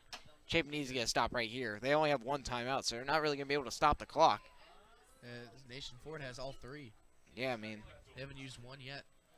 And it's a pass up to... It was a handoff to Mahaffey, and he gets a first down. Thing is, though, Chapin, they still have plenty of time. Still 3:52 left. They don't need, but they cannot allow a score here. If Nation Ford scores, it's ball game. Do you think Chapin will get in the playoffs at all if they take a loss here tonight? We'd have to win next week, I think, to have a shot. I think, though, we need to win at least one of these 2 games.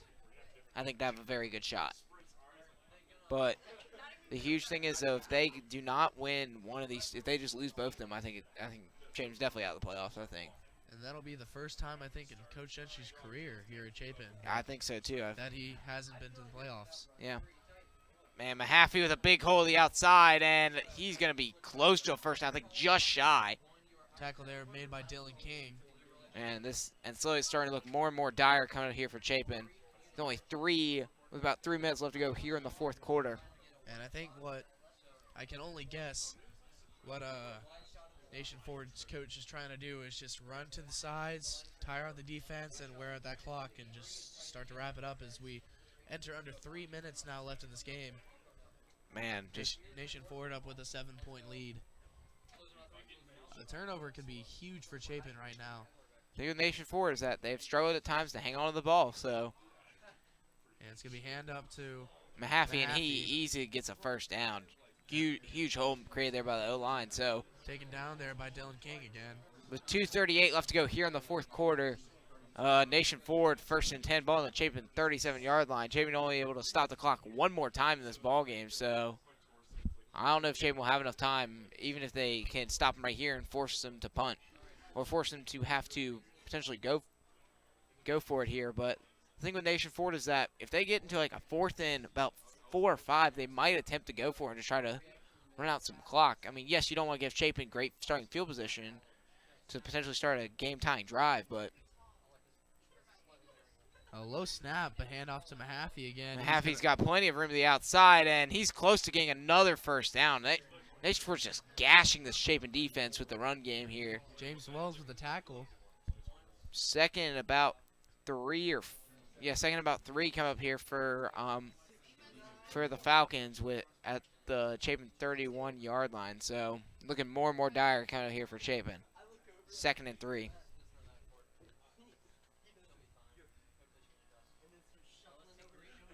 See if Nation Ford can put the nail in the coffin here against the Eagles.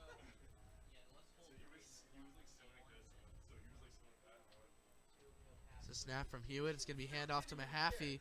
Mahaffey short, shy. Yeah, I think it's a yard. Whoa, and there's a flag. Oh, this is going to be on Nation Ford. Yeah, hold up. Jake Watson throwing up his hand saying he didn't do anything. If it's a flag on Nation Ford, that's a 15-yard penalty, and that pushes them back now to the 43 into being a 3rd and 15. Yeah, there's a bit of a scrap there between Jake Watson. Question if it will be offsetting penalties on both sides. I think it was number 12, Quentin Jackson. After the play, personal foul on the offense. Oh, wow. This might be offsetting. Oh, yeah. Yep, offsetting penalties. Man, so it'll be 3rd down and short coming up here. So they called it on both parties there. So 3rd and 1 coming up here for Nation Ford, ball to 29. So if you're Chapin, or are they going to actually 3rd and 3, so this is a big conversion needed here for Nation Ford. You don't want to give up the drive. I mean, you got a minute 27, but 3rd 1. Yeah, they keep moving around the ball, so Anything can happen with a minute 27, though. Thing is, Chapin, I think, just puts everyone up, all their dogs up to the front here, and tries to hope you don't jump off sides either, because I think they're going to hard count here. Maybe if you're Nation Forward, hard count, call a timeout. I'm going to try and run the clock, too. Yeah. You know, they're going to wait. And a handoff to Mahaffey up the middle. And, ooh, dragged behind. Well, I think he may get forward progress. It's going to be Yeah, close. it's going to be close, but they're putting it short. 4th down. 4th and 1. Yep. And Chapin calls their final timeout. So if I'm Nation Forward, what do you call here if you're Nation Forward? 4th and 1. I'd say, you know, just go to Mahaffey.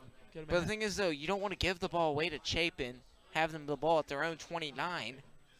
It's just an interesting situation here, I'd say. I mean, also in a sense, you could try and get a 46-yard field goal. You could try for a field goal. Because if you hit that field goal, ball game right there either. Yeah, so, if it under a minute, there's no way Chapin can get but here's the thing, Nation points. Forward, I can see them doing potentially. They're going to try to hard count, I think, here. They try hard counting, try to draw the Chapin defense off sides. And then call a timeout. Yeah. Call timeout. I mean, yes, they won't be running out any clock, but the thing about it is that they can try and draw them off if they don't actually have a play design up here. I think you bring in your heavy package here. Yep, it looks like Nation Forward does bring in their heavy package. So maybe give it to the fullback here and hope he can power it through. But with 57 seconds left to go here in the 4th quarter, it's looking like Nation Forward might take this win from Chapin on senior night. Going to be devastating. I mean, especially to the playoff. Especially the playoff hopes, too. If you lose this game, like Pearson said, you have to win Spring Valley. To even have a glimmer of hope. If you can win both games, I think they get it. With a 6-4 record, that's hard to ignore for playoffs. But 5-5, that's kind of negotiable. That's negotiable, yes, but I don't know if it'll be enough. I mean, I think I need to do more research into those schools in Charleston who would have who Chapin actually are competing with for those playoff spots. And there's a bit of confusion here on Nation Forward's coach coming out. I think they want a better spot of the ball for Nation Forward. They're starting to meet with the quarterback, Hewitt. Here comes Hewitt to come. They're also, I think, maybe trying to get the play right here. I think Tui Pulotu is also with the coach. So final score from Florence, South Carolina. West Florence ends up destroying South Florence 56-20. So West Florence in control of that region, Region 6 and 5A right now with the win tonight. And the showdown coming next week against Conway for the region title. It definitely this week is going to be next week's going to be. It's clinching week now. It's clinching season. It's clinching season. Oh, boy. Now's the time. You either make it or you don't. You make it to the playoffs or you don't. That's 100% right. So 4th and 1 coming up here. Nation Forward, I would assume he tries a hard count here. Tries to draw Chapin off sides. And then, hoping they don't get an O-line movement either. Oh, they're going to go up to Mahaffey. And, I don't know. I think he gets it. I think he got it. Let's see what the line judge says. No, I don't think he's saying move the chains. He's not. They were going to probably I would assume they measure it right here. Oh, and look at the Y judge over on Chapin's side saying, I don't think he's saying he's got it. Yeah, that's what I'm kind of agreeing with that. I don't think he got it. I think they have to bring out the chains here on this one. Definitely going to bring out the chains. So wow. This is going to be close. This is a make or break for Chapin to even have You a have shot. to measure it. This is not a time where you don't you have to measure it. Yeah, here comes with the chains. 52 seconds left to go here. Crucial. The biggest call of the ball game. Yeah, this is it, folks. Oh, nope. No, not even close. It's a turnover on downs. Chapin has the ball. Mahaffey ends up losing it, doesn't get it, and wow. Chapin will have 1st and 10, their own 28 with 52 seconds left to go. We still have a ball game here, folks. We thought this game might be over right there, but wow. Huge stop for that Chapin defense in a clutch time. So with 52 seconds left to go, Chapin has to go 72 yards to tie this ball game and force it potentially in overtime, or if you go for 2, win the game. And we have seen the scenario somewhat before with Jalen Thomas getting that game-tying touchdown against Flora. but then ending up in a loss for Chapin. Oh, Padroni. Oh, Oh gets my sacked. gosh, he needed to throw it. And here's the thing that happened. They needed to throw it to Macaluso here on the side, who's wide open. I don't know why Padroni didn't throw it. They got to hurry. 36, 35. And now 34 seconds left. Third and long. Third and 14, third and 15 coming here for Chapin. 34 seconds left to go. Needs a touchdown to keep this ball game to, yeah. They have to convert this down or it's game. I mean, they can get a fourth down, but the thing is, though, you have to get out of bounds here. You have to stop the clock. You cannot afford to get sacked either, so. Padroni, he's looking. Padroni's got to throw it. He's got to get rid of the ball. He gets it rid of it underneath, and Thomas got to get out of bounds. Yep, good call. Good call. Gets out of bounds. 23 seconds left to go. Fourth down coming up here. Fourth and about 6 coming up here for Chapin. 23 seconds left to go. So this is it. This is the play that. This is potentially final play of this ball game right here. 23 seconds. Nation 4 trying to pull off this game win against Chapin, but man, Roger Padroni's got to get some time to throw it. Two plays in a row, not counting that spike where he's been forced out and almost sacked. But he's got to get it off. He has people wide open. Padroni's struggling. Gio wide open. Macaluso gets out of bounds. 17 seconds left to go. First down for Giovanni Macaluso down to about the 41-yard line. So 17 seconds, 59 yards to pay dirt for Chapin. I think what Padroni needs to do, he can't be looking. He's got to go for those short underneath routes and try to make. And you want to get it, I would say, around to the 30, 35-yard line to where he can throw a prayer. That's what you can't be looking for, these long bomb miracles. You got to go short until you get to about 30, maybe even 20-yard line, and then you start looking for that. No, he's looking for the long ball. It's Xavier Short. This is it, folks. And it's caught! And he gets out of bounds! Are you kidding me? 9 seconds left to go! The freshman!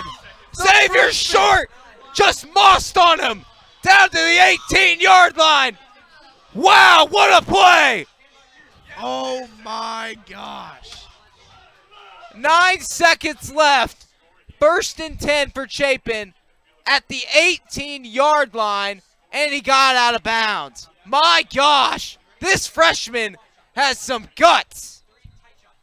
And Timeout Nation Ford, and I don't know if you really make a good decision with calling that timeout.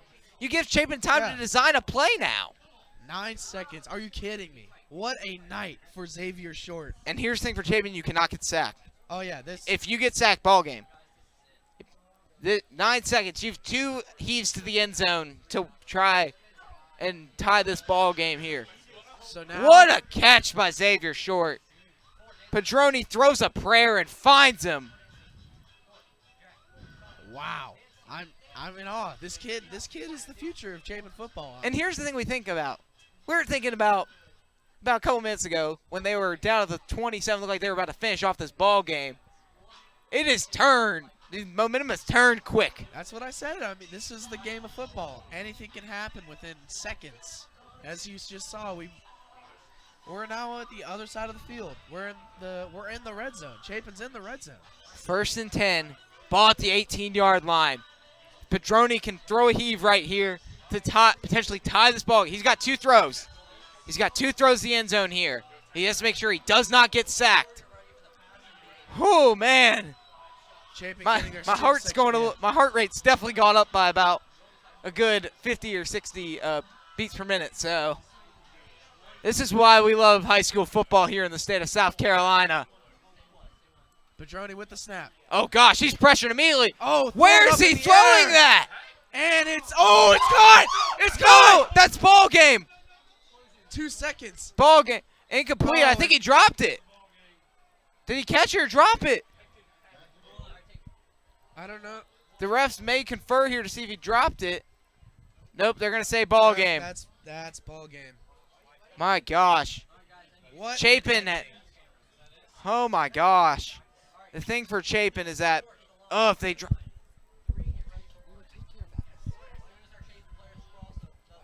Man, tough loss on senior night for the Eagles as they lose 36-29. Chapin almost with one of the greatest comebacks in Chapin history at the end of this ball game. Tough loss on senior night. What a game. I mean, win or lose, Chapin, what a great offensive performance. What a great defensive performance. Obviously not in their favor, but I got to say I'm very impressed with this team. If they go to the playoffs or not, it's up to a win against Spring Valley, and it's up to the league to determine. But Nation Ford comes in after a poor performance in the first half, down 23-7, comes in and upsets the Eagles. Yeah, I mean, we talk about they were 23-7 at one point. They scored 14 and on they Hensey. dominate, and I mean, since 23-7, 29-6, they outscored Chapin. I mean, phenomenal close this game for Nation Ford. And man, But as this is our last football game streaming for this year, we at CSPN would like to take some time to go through some thank yous for everyone for this year. Starting with our camera people, Jack Schuver, Colin Seacrest, Eli Warnock, Yusuf, Madeline McCown, Brianna Larson, our replay operators, Easton Purcell, Braden Palmer, Reese Myers, our audio mixers, Hayden Clark, graphics, Ari Yoder, the crew leaders, Carter Burns and Asa McMeekin. Big thanks to them. Thanks to our special guest tonight, Lucas Nash, for coming out and interviewing. We'd like to thank our Chapin staff who's helped us this football season. Our sponsor, Miss Stephanie Huckabee. Our principal here at Chapin High, Mr. Michael Ames. Big thank you to him as well. We'd like to give a thank you to Mr. Jared Dossie and all the Eagle Club for the support and funding for CSPN. Thank you to Mr. Mark Slice for all of your help with our producers and our camera people. We'd like to thank all the Chapin coaching staff for giving us this opportunity to stream and promote Chapin football. And most importantly, we'd like to thank you, CSPN fans, for tuning in on Friday nights to watch us. And we'd like to thank you for taking your time on Friday nights to support your Chapin Eagles or watch the visiting team. And now off to Pearson Wiley for his last sign-off. we thank you all year for joining us on CSPN Live here on the CSPN channel. Thank you for joining us for every Chapin home football game we've been able to broadcast. We're very appreciative that everyone that's tuned in to watch, make us part of your Friday night all year for Chapin home games. And it's an emotional time. I mean, this is my last Chapin varsity home game that I'll be able to attend, and it's an emotional time. As you can tell, I'm maybe a bit choking up right now and getting a little bit emotional about it. It's a tough night. But final score of tonight's ball game, Nation Ford Falcons 36, Chapin Eagles 29.